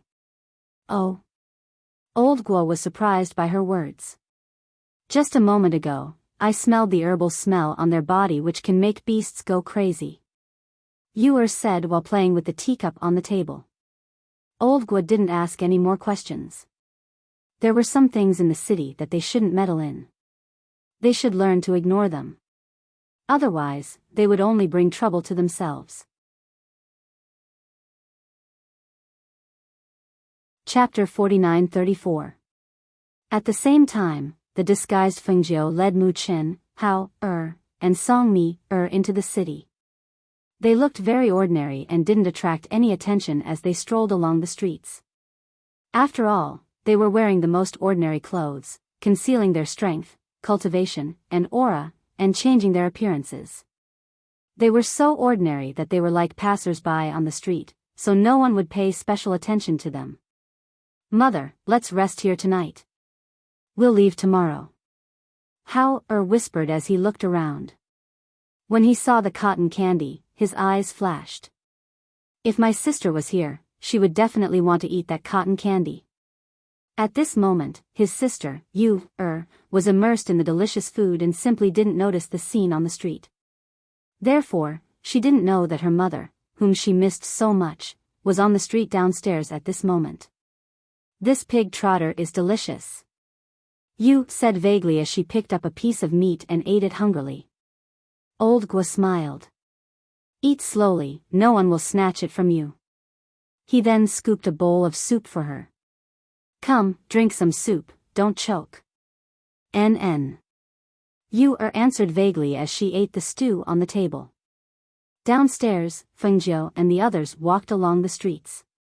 After looking around, Song Mi said, "Master, there's an inn in front. Let's rest there first." "All right, we'll rest here today and see if there's anything we need to buy." "Buy everything." Fengjiu nodded and went with her to the inn in front. While eating, suddenly felt as if she had heard her mother's voice. She stopped chopsticks and looked all around, but she didn't see her mother's iconic red dress. Adding on to the fact that there were many people on the street, it made wonder if it was her misperception. After all, she didn't see her mother's familiar figure on the streets. "What's wrong?" Old Gua asked as he looked at the streets. "Nothing." Shook her head, her small face wrinkling. Her originally good appetite was lost because of disappointment. Seeing that she didn't want to say more, old Gua didn't ask and only said, "Then try this, it's not bad." He then picked up some delicious food in her bowl. After walking for a while, Fengjiu suddenly stopped. She felt as if there was a familiar aura around, but when she looked around, she didn't see any familiar people or things. Muchen felt her strangeness and looked up to ask, "Mother, what's wrong? There's a familiar aura around here." Fengjiu said softly and looked around, but found nothing. She could only murmur with a smile, "I'm thinking too much." With that said, she led the children to the inn. Not long after Fengjiu and others entered the inn, old Guo also came out of the inn with Yu, and walked towards the direction of his old friend's clan. And the direction they were walking was exactly the opposite direction of Fengjiu and others. Chapter 49-35. Who are you? Who are you looking for? A head popped out from the crack of the door, and after sizing up the two people, he asked. "I am your family's ancestor." Old Guo's voice paused for a moment, and he thought about the name of his old friend, as well as the ancestor from who knows how many generations ago. Therefore, he paused for a moment. But just like this, before he could finish his words, he saw the complexion of the gatekeeper sunk, and became extremely unsightly. At the same time, he retracted his head, and scolded, "Audacious! Where did this shameless person come from? You actually dare to speak arrogant words? Offend my family's ancestor." After he scolded, the door that had opened a crack was closed with a bang. The speed was so fast that old Guo was stunned for a moment, and he was somewhat unable to react. In any case, he was a dignified immortal, and this gatekeeper actually didn't know etiquette like this. He was truly condescending. His complexion slightly sunk, and his brows slightly wrinkled. When he was about to knock on the door again, he saw the door open, and several figures holding sticks ran out. "Beat him fiercely for me. This person actually dares to offend our ancestor, beat him for me." That gatekeeper fiercely ordered. Yu, who was eating spirit fruit at the back, couldn't help but be stunned when she saw this scene. Her pair of beautiful eyes opened wide. Seeing those people rushing out, she didn't run, rather stepped forward and came to the side of old Gua, and curiously asked, "Did you knock on the wrong door?" Old Gua took a deep breath and frowned. When he saw some people rushing at him with sticks in their hands, he waved his sleeves and pushed them all away. After that, he shouted in a deep voice, "I am an old friend of your ancestor. I came to the banquet at his invitation." Hearing this, those people who were repelled were startled, and couldn't help but look at each other in dismay. They knew that their ancestor had recently attended the banquet, but could it be that this old man in front of them was also a guest? If it was really like this, then they would really be in trouble if they offended the noble guest. The gatekeeper was stunned for a moment, and looking at him, he cautiously asked, "May I ask, honorable sir, what is your surname?" "Surname is Gua." He frowned and said. Hearing this, the gatekeeper's legs couldn't help but go soft. He bent his knees and directly knelt down. This lowly one has eyes but failed to recognize Mount Tai. Please don't blame me." Old Gua didn't speak, rather walked inside with Yu. When the people inside saw them, they promptly welcomed them to the hall, and some quickly went to report. Because Yu had just eaten her fill, she also couldn't sit still, so she swayed all around, sometimes touching this, sometimes looking at this, while waiting for someone to come. Old Gua didn't say anything. He just picked up the teacup and drank it calmly and comfortably. "Ha ha ha ha, brother Gua. I've been waiting for you to come." An old man strode in. Before he arrived, his laughter had already reached their ears. Yu curiously looked over, and saw that person was also an old-looking old man, but his aura was very powerful. He was wearing a gray-colored robe, and his simple aura however couldn't be ignored. "Your Yu clan's gate is not easy to enter. It wasn't easy for me to come here, but I was almost kicked out." Old Gua didn't move from his seat, and was playing with the teacup in his hand. Looking at that old friend who was quickly approaching, He lightly snorted to show his dissatisfaction. Hearing this, Yu clan's ancestor was startled, and said in surprise, "There is such a matter? I really didn't know." Saying this, without waiting for him to speak, he turned around and instructed the people behind him with a dark face. Chapter 49-36. Old Brother Gua, I apologize to you here. It's my subordinates who didn't discipline them well. Please don't take offense. He walked forward with a smile and cupped his hands. Looking at the little girl in the hall, he asked in astonishment, "Brother Gua, this is..." Old Gua looked at Cloud 7, thought for a moment and said, "This is my little friend called Cloud 7. She came together with you and will probably disturb you for 2 days." Hearing this, he was astonished in his heart, but he didn't ask much. He just smiled and said, "So it's like this.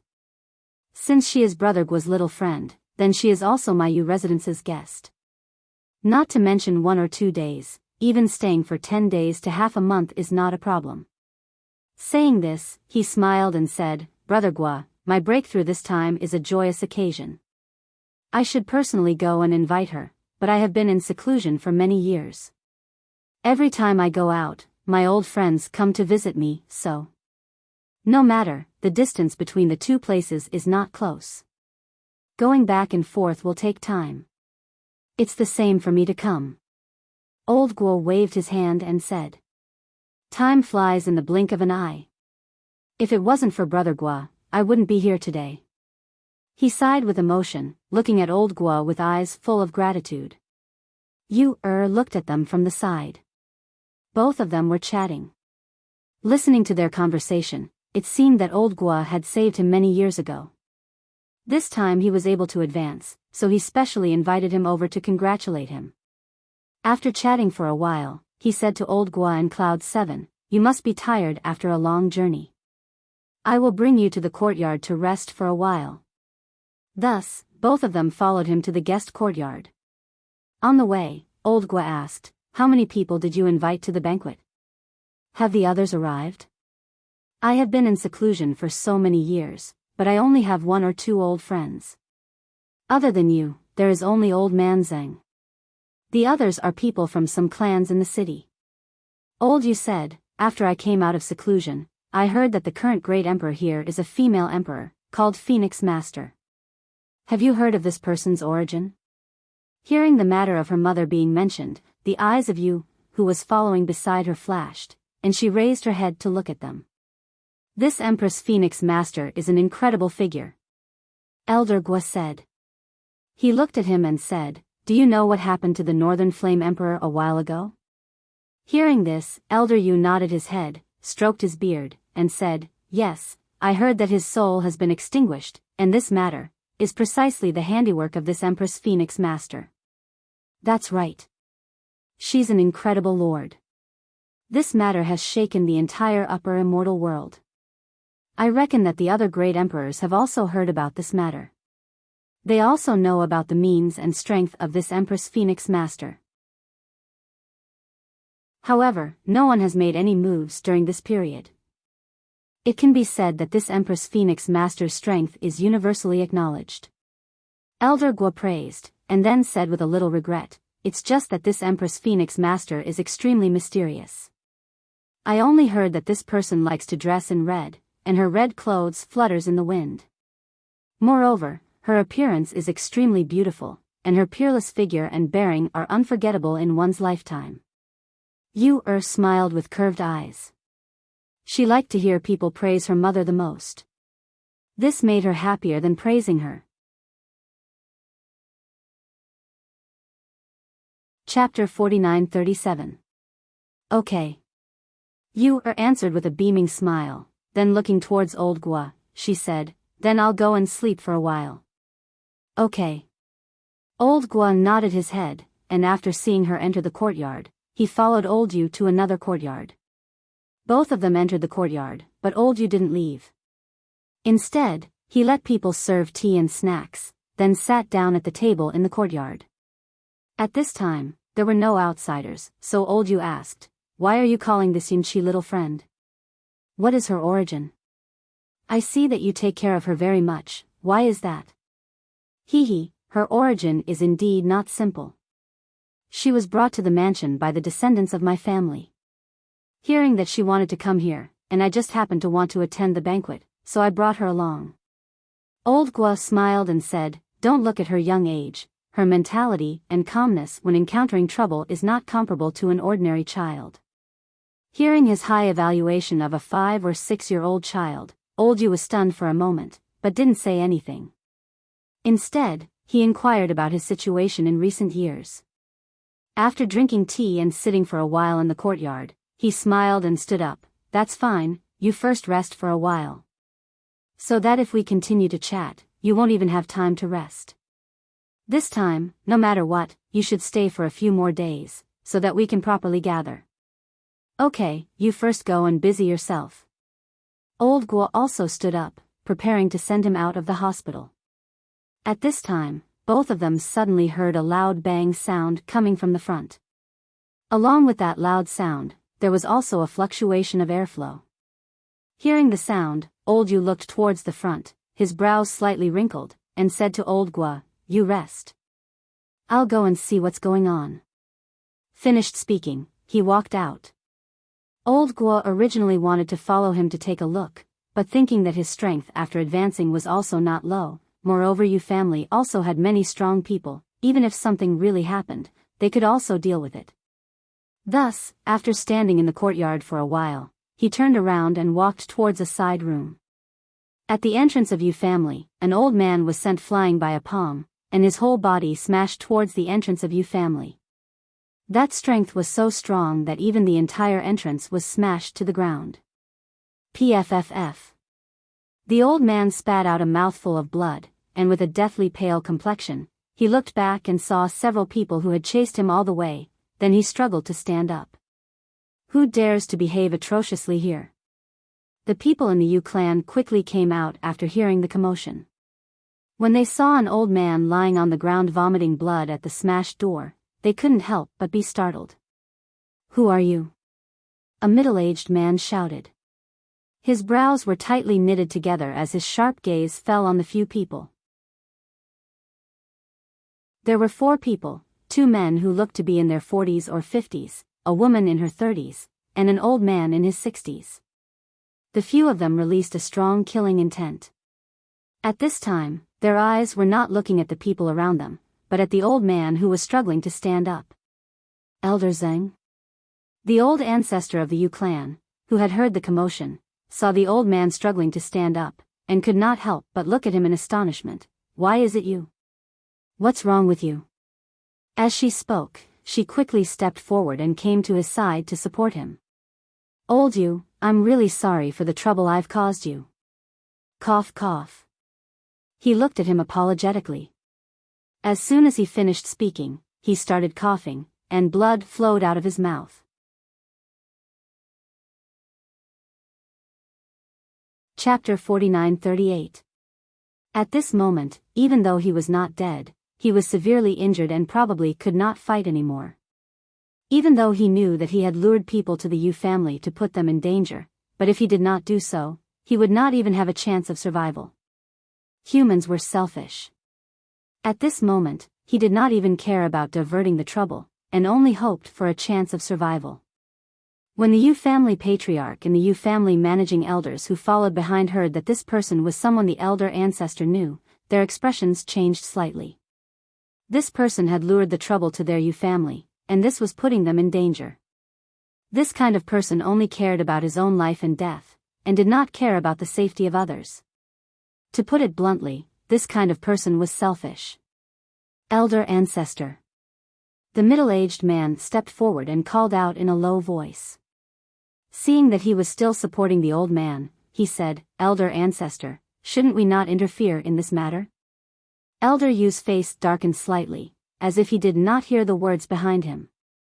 He supported Elder Zheng and looked at the 4 people. His aged voice was low and full of energy. Who are you people?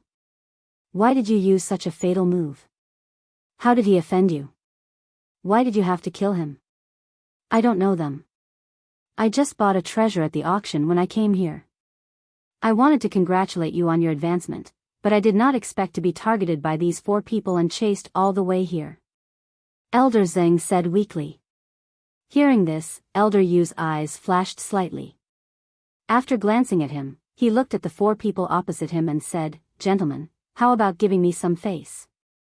If you stop now, we will not pursue this matter further." Elder Yu opened his mouth and said, his gaze falling on the few people. "Give you some face? Who are you? You have a lot of face?" A middle-aged man sneered and said, "We will take his life today." As his voice fell, the sharp sword in his hand instantly attacked towards Elder Zheng. "Hold him." Elder Yu pushed him to the people behind him to support him.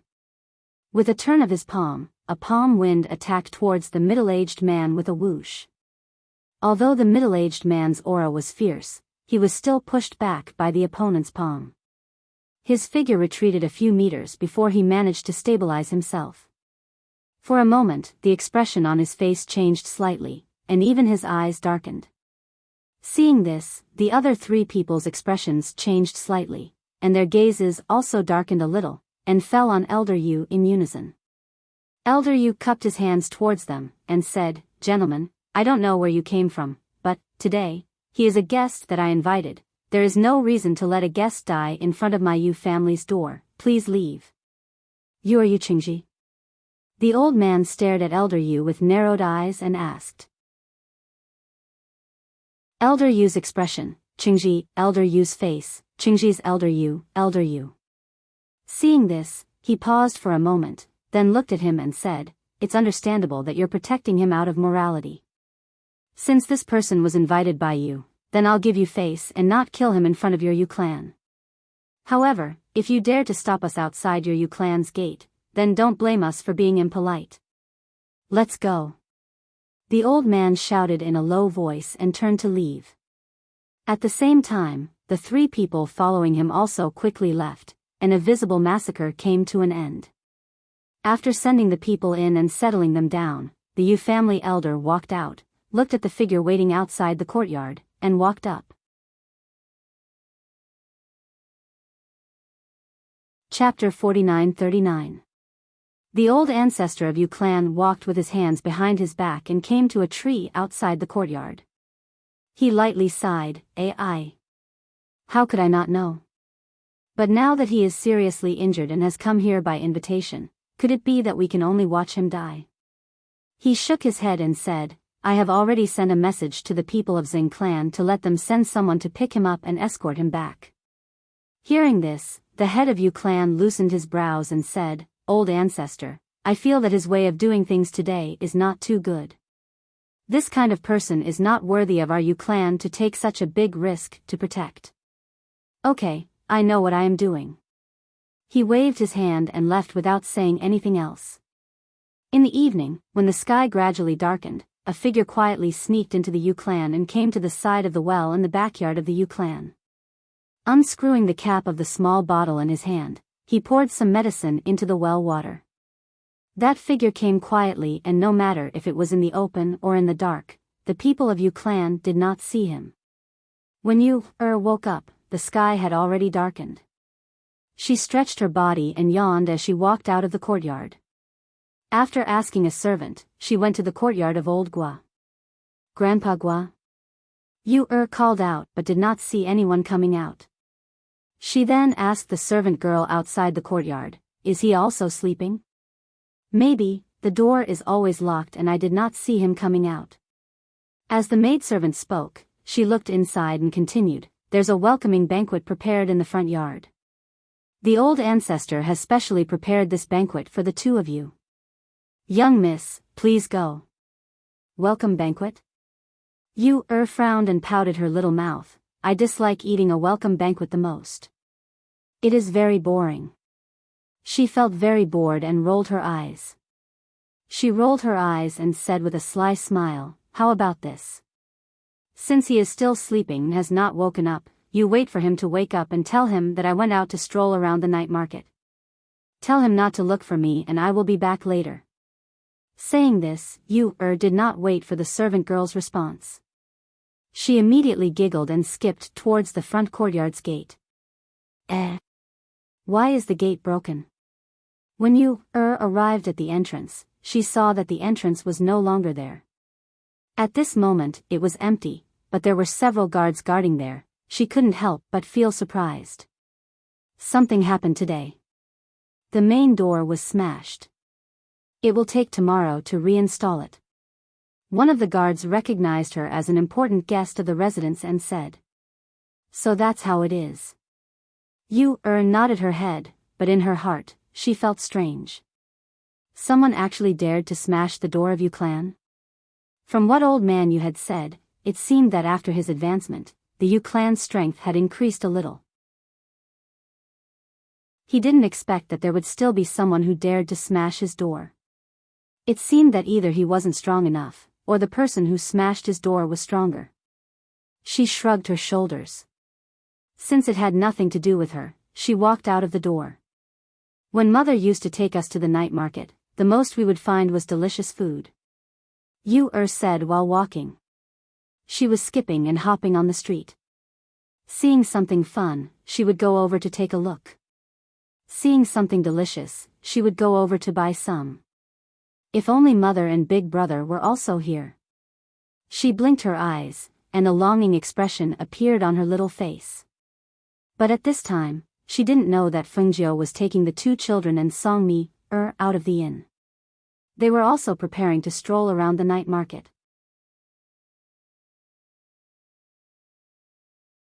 Chapter 49-40. Okay. Fengjiu replied with a smile. Letting her lead the way, they walked towards the night market of West Street. Fengjiu leisurely walked. Looking at her two well-behaved and obedient sons, her eyes flashed with gentle doting expression. With a smile on her lips, she said to them, if you see something you like, just say it, mother will buy it for you. Hearing this, both of them raised their head and looked towards her. With a smile on their face, they replied, okay, thank you mother. As a matter of fact, they were also rich. Inside their space, there were many treasures, not to mention money. After all, both of them were boys, so they didn't have much interest in some small things. They just held their mother's hand and walked on the street, looking at this bustling night market. Arriving at the night market of West Street, they found a small stall on the roadside and sat down to eat some things. Meanwhile, Yu also arrived at West Street by herself. She had strolled all the way here, and heard that the night market of West Street was the most bustling, so she came here. Alms bowl cake? Is this a pastry? Yu curiously stopped in front of a small stall. She raised her head and looked at that transparent thing inserted in the side, as well as 3 words hanging in front of the stall. This is a very delicious pastry, little sister, do you want to buy one to try? The stall selling alms bowl cake was a youth. Seeing Yu standing in front of him and curiously looking at him, he took out another alms bowl cake and poured it out. Then using a bamboo stick, he handed it over to Yu. Yu took it and tasted a mouthful. Feeling soft and bouncy, it was very delicious. Her eyes couldn't help but lit up, then taking out money, she handed it over to him. I also want 10 to take away. Okay. The youth smiled, and swiftly packed 10 alms bowl for her. Then giving her the change, he said, come again if you like.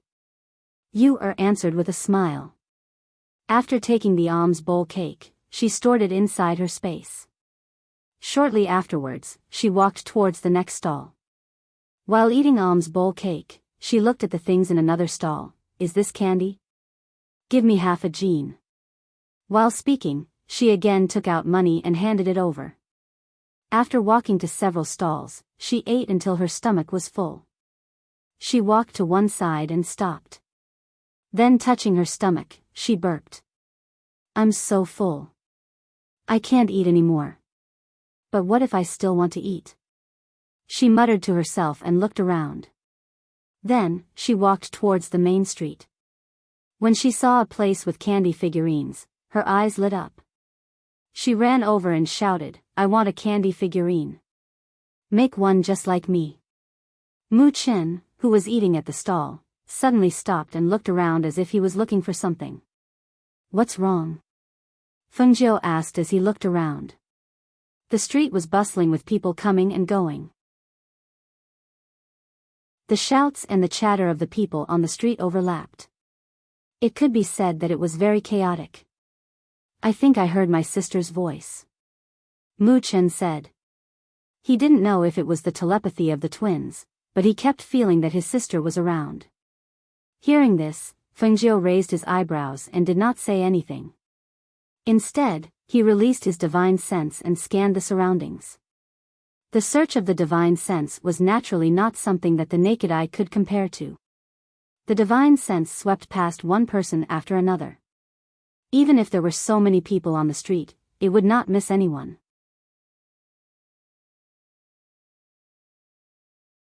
Chapter 49-41. That little girl is buying sweets over there. Fengjiu shook his head. Hearing their mother's words, Mu Chen and Hao Er's eyes lit up. They quickly stood up and looked in the direction their mother was looking, but they could not see where Yu was. Little sister? Master is talking about that little girl? Mi also quickly stood up and looked left and right, but she could not see anyone. Over there, Fengjiu said and walked forward. Yu was looking at the peddler who was kneading the sweets. She looked at him with her big eyes and said, "Knead it according to my appearance, make it look better." Little sister. Little sister. Hao and Mu Chen came over and shouted when they saw her. Yu who was staring at the sweets, was startled when she heard the familiar voice. She turned around and saw two figures running over. When she saw the two figures, she was stunned for a moment. She was not familiar with their faces, but she was familiar with their figures and the expression in their eyes. She did not need to think to know that they were her two brothers in disguise. She couldn't help but smile happily and ran over to them. Big brother. Big brother. Little sister, we finally found you. Are you okay? Did you encounter any danger outside alone? Hao held her hand and looked at her in front of him, unable to hide the joy in his eyes. Don't you know that we would be worried if you ran around? Mu Chen scolded with a straight face, acting like an older brother. Yu stuck out her little tongue, feeling somewhat guilty and also somewhat guilty, she said, I also missed mother, so I secretly ran out, but you all don't need to worry, I am very well, I didn't encounter any danger. As he spoke, he asked in a low voice, is Master angry with me? Is he very angry? Since you were worried that your master would be angry, why did you sneak out? A voice sounded, and Yu widened her eyes in astonishment. She looked at the person slowly walking over. It was obviously not her mother's face, but that voice was her mother's voice. Mother? She called out in astonishment. She couldn't believe it. Fengjiu walked over and looked at her little face full of astonishment. She was originally worried about her and wanted to scold her, but when she saw this soft little girl, she couldn't bring herself to scold her. Have you suffered? Did you get hurt while you were out there?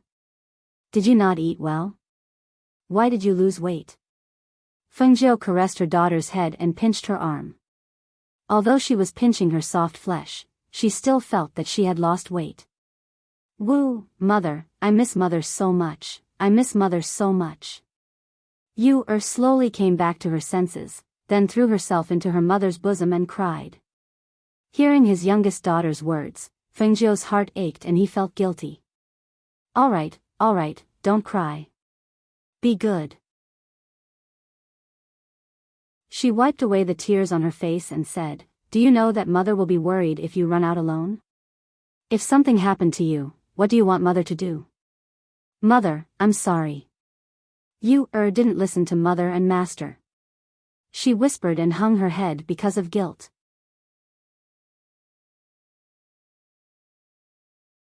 Chapter 49-42. When Yu heard this, she immediately looked at her big brother foolishly. Her big brother's soft knife was much more powerful than her big brother's stern face when he reprimanded her. This was making her vexed for secretly running away. If she didn't take advantage of their absence to secretly run away, she would be able to wait for her mother's arrival on the mountain and leave together with her mother.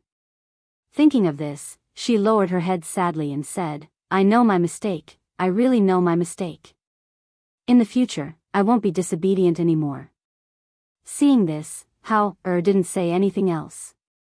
He only patted her shoulder and said, Master went out to handle some matters and just happened to meet you here. Before Master returns, we will stay by Mother's side. There are a lot of people here and it's also noisy. Let's go to the restaurant in front to sit for a while. Mi, who was at the side, said while curiously looking at that little girl. She didn't expect that she would dare to run away alone at such a young age. Truly formidable awe. Worthy of being Master's child.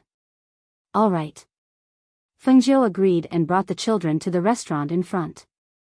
Going to the second floor of the restaurant, they found a relatively quiet place to sit. Fengjiu then asked, You, how long have you been here? Where are you staying now? Mother, I came together with Grandpa Gua, so I didn't go on the road alone. Now I am staying at Grandpa Gua's friend's house. I originally wanted to go and find Mother after 2 days. She promptly said. Hearing this, Fengjiu raised his eyebrows. Grandpa Gua? Who is he? How did you know him? It's like this, when I let the little fox take me away, there was an accident, She told him about the things that happened after she left that day, as well as how she left Xiao family's place and the reason why she came here together with Guo family's old ancestor. After listening to her, Fengjiu nodded his head, so to say, because you met with danger on the road, he knew your identity? You, answered, then said again, but he said that he won't tell anyone, because I saved his life. Where is the whip that your master gave you? Fengjiu asked. Here. You, took it out and handed it over to her mother, while saying, Mother, this whip is truly a good thing, it can be used as a whip and can also be used as a sword. Fengjiu took a look at the whip and nodded, this is indeed a treasure. Your master has treated you well, so I'll let you use this ancient god-lashing whip. As she spoke, she smiled and handed the whip to her. Put it away.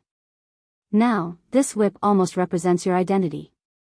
Even those who have never seen you before will know that you are the third disciple of Emperor Qing, Cloud 7, as long as they see this whip. They had not seen each other for a long time, and after chatting for a while in the restaurant, Yu said, Mother, then I will return to Yu family and inform Grandpa Gua and the people of Yu family, lest they worry. All right, let's inform them and come to the inn.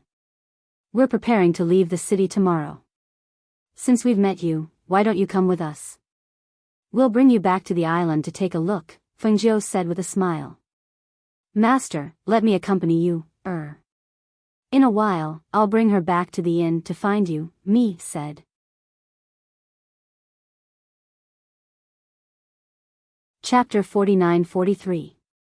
With regards to her master not avoiding her and talking about this matter, she was moved in her heart and also secretly remembered to keep this secret. At this moment, regardless of whether it was in front of Yu's grandfather Gua or in front of Yu family, it was not suitable for her master to show his face, so she could only accompany her master.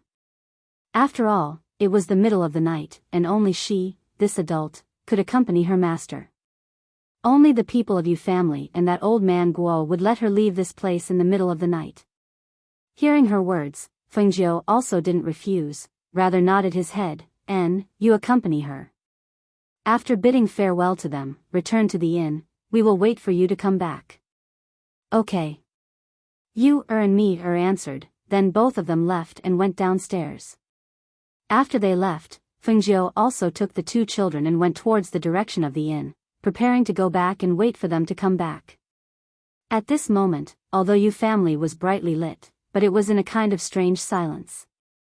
Yu took me and walked towards Yu clan, while saying, it's just in front. Today, I don't know why their main gate is broken. Now they can't close the gate, but there are several guards guarding there.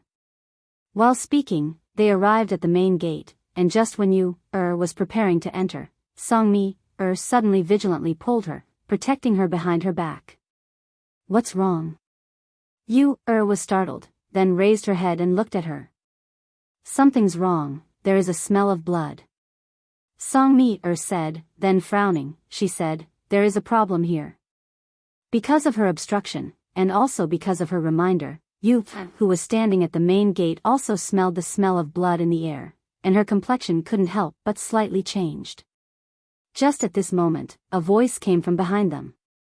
Since you have seen it, then stay here together. That voice was cold with killing intent, and just after this voice came out, a stream of air attacked them. The two people standing at the main gate had no way to retreat, so they could only hide inside Yu residence. But just after entering Yu residence, they sensed that the entire Yu residence was covered with an enchantment, so that the sound and the stream of air from the fight wouldn't leak out. Therefore, it also wouldn't alarm other people. And all over this residence, those people who should be guarding the main gate were all lying on the ground at this moment, and in the direction of the backyard, there were sounds of fighting and screams. Be careful. Mi-er shouted. With a twist of her hand, a frying pan flew out and struck towards the person who was attacking. With a whoosh, the frying pan was flung at that person. As it flew out, it expanded as it spun, and with a bang, it smashed down from above. However, after the attack was blocked, it returned to Song-mi-er's hand. Lion. Yu-er called out and looked in the direction of the rear courtyard. She said, go and take a look at Grandpa Gua. After all, they had been together all the way, and she didn't know what had happened. In short, protecting him was the most important thing. Roar. The lion roared and dashed towards the backyard. Divine beast. That middle-aged man who had attacked me narrowed his eyes, then his gloomy and cold gaze fell on Yu-er, as if he was trying to guess who she was. Such a young child actually had a divine beast accompanying him? In the rear courtyard, the old ancestor of the Yu clan and old Guo were working together to deal with the three people who were attacking them. Most of the people in the residence were unconscious because they had eaten and drunk water. Only the two of them were still conscious because they were stronger. In addition to the fact that they hadn't eaten anything and had only drunk tea, and because of their great strength, they were able to forcefully endure. Chapter 49-44. Patriarch Yu was frightened at the same time. He didn't expect these people to come back and poison him. What on earth did they get from Elder Zheng? How did they provoke such people to come after them? Hiss. He couldn't dodge in time and was cut in the shoulder. Blood instantly oozed out and he retreated. Bang! The fierce palm wind hit Elder Gua and he flew out. He hit the stone wall and rolled to the ground. He spat out a mouthful of blood and his breath weakened. Cough, cough. Old Gua supported himself against the wall and wanted to stand up, but he saw that the two people's attacks were already coming towards him. At this moment, he, who had nowhere to run or retreat, thought that he would be hit by the palm. Unexpectedly, a furious roar sounded out, followed by an extremely fast figure that flashed past and bit him to the side. Divine beast? The three people who were attacking him narrowed their eyes and stared at the lion who suddenly jumped out. Elder Guo was stunned when he saw that the lion saved him. Then, anxiety appeared in his eyes. Why are you here? Take your master away from here. The lion glanced at him and said, Master asked me to save you. Elder Guo heard this and opened his mouth, but he didn't know what to say. In the evening, when he found out that Yun Qi had gone out to the night market, he told the gatekeeper to leave someone to wait for her. When something happened at night, he was glad that she went to the night market and did not get involved in this matter. However, he did not expect that she would come back at this time and let this mythical beast come to save him. Where is she?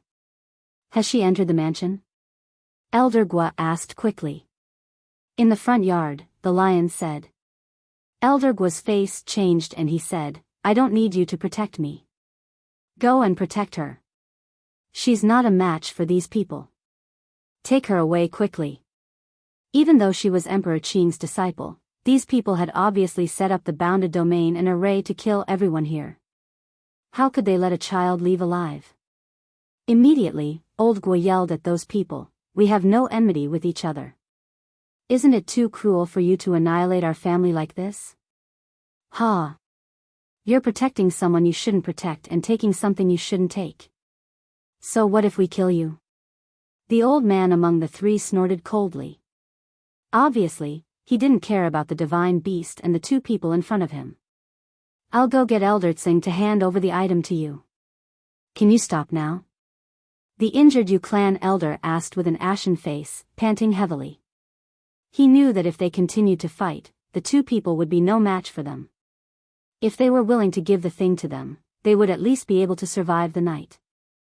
It's the same after I kill you, the old man said and attacked the elder Yu. It was also at this moment that a black soul shadow floated out from one of the people. He floated in the air and coldly looked at the people who were fighting. His gloomy voice was filled with displeasure. You took so long to retrieve something. What a bunch of trash. With a shout, an invisible pressure came crashing down from above towards Old Gua and the Yu clan's old ancestor. Because of this attack, the two people spat out blood and quickly retreated. They looked at the soul's shadow in shock and saw that he had already floated to a guest room in the courtyard. Not long after, he heard a shrill scream coming from inside, followed by silence.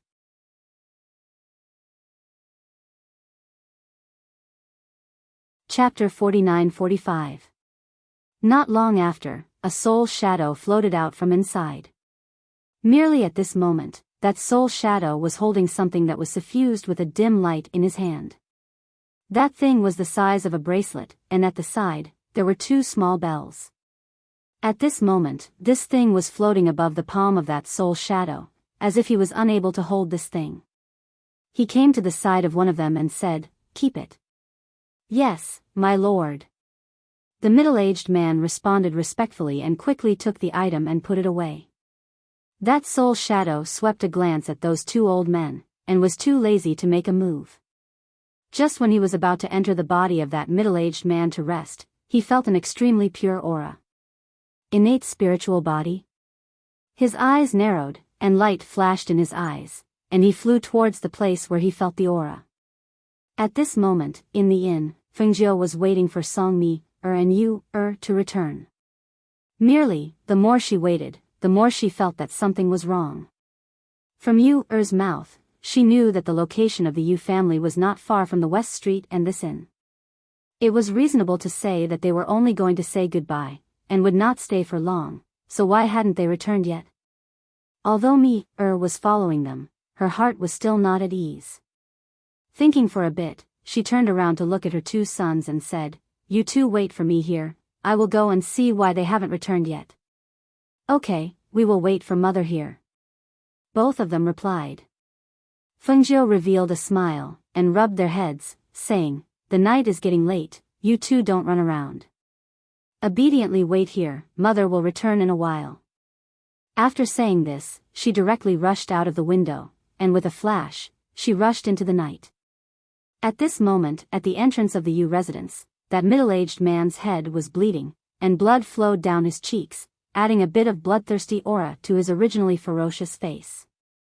He was gasping for breath, fiercely staring at that young girl who was holding a frying pan and kitchen knife in her hands.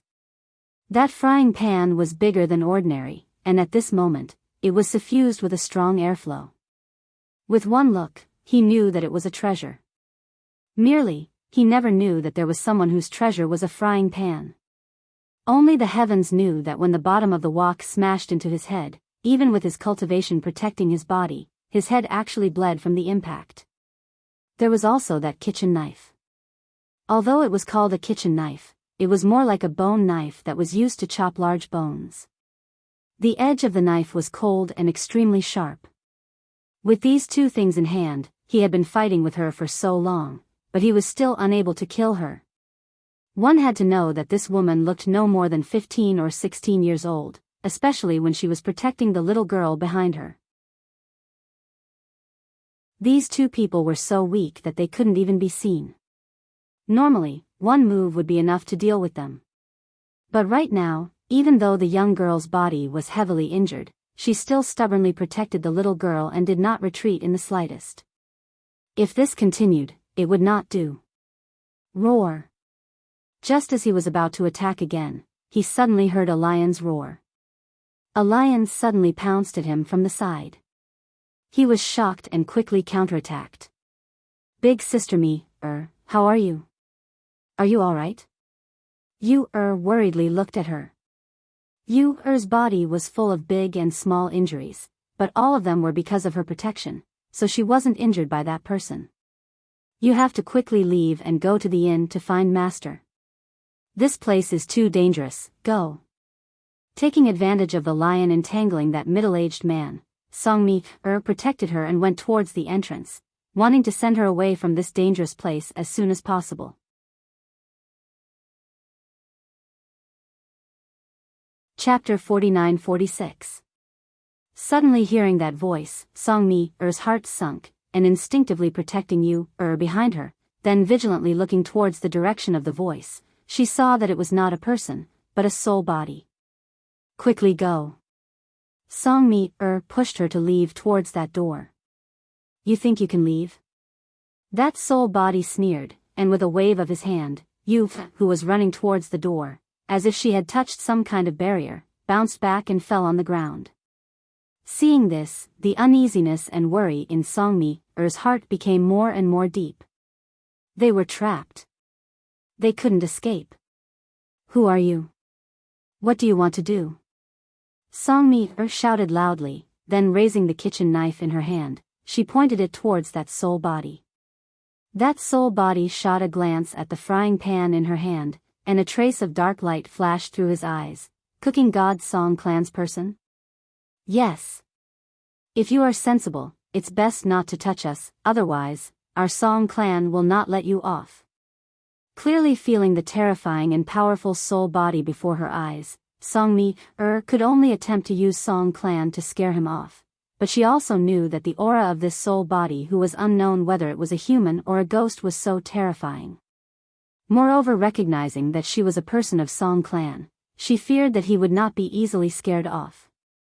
Hee, insignificant Song Clan, nothing more. He sneered, then shooting a glance at Songmi, he waved his hand and brushed her aside. Bang! Ah!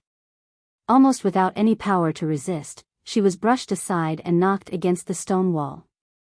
Songmi screamed miserably, then after knocking against the stone wall, she rolled on the ground, and spouted out a mouthful of blood. Pfff. Big sister me, You cried out in alarm, then ran towards her. A child with innate spiritual body, truly rarely seen. This smells really fragrant.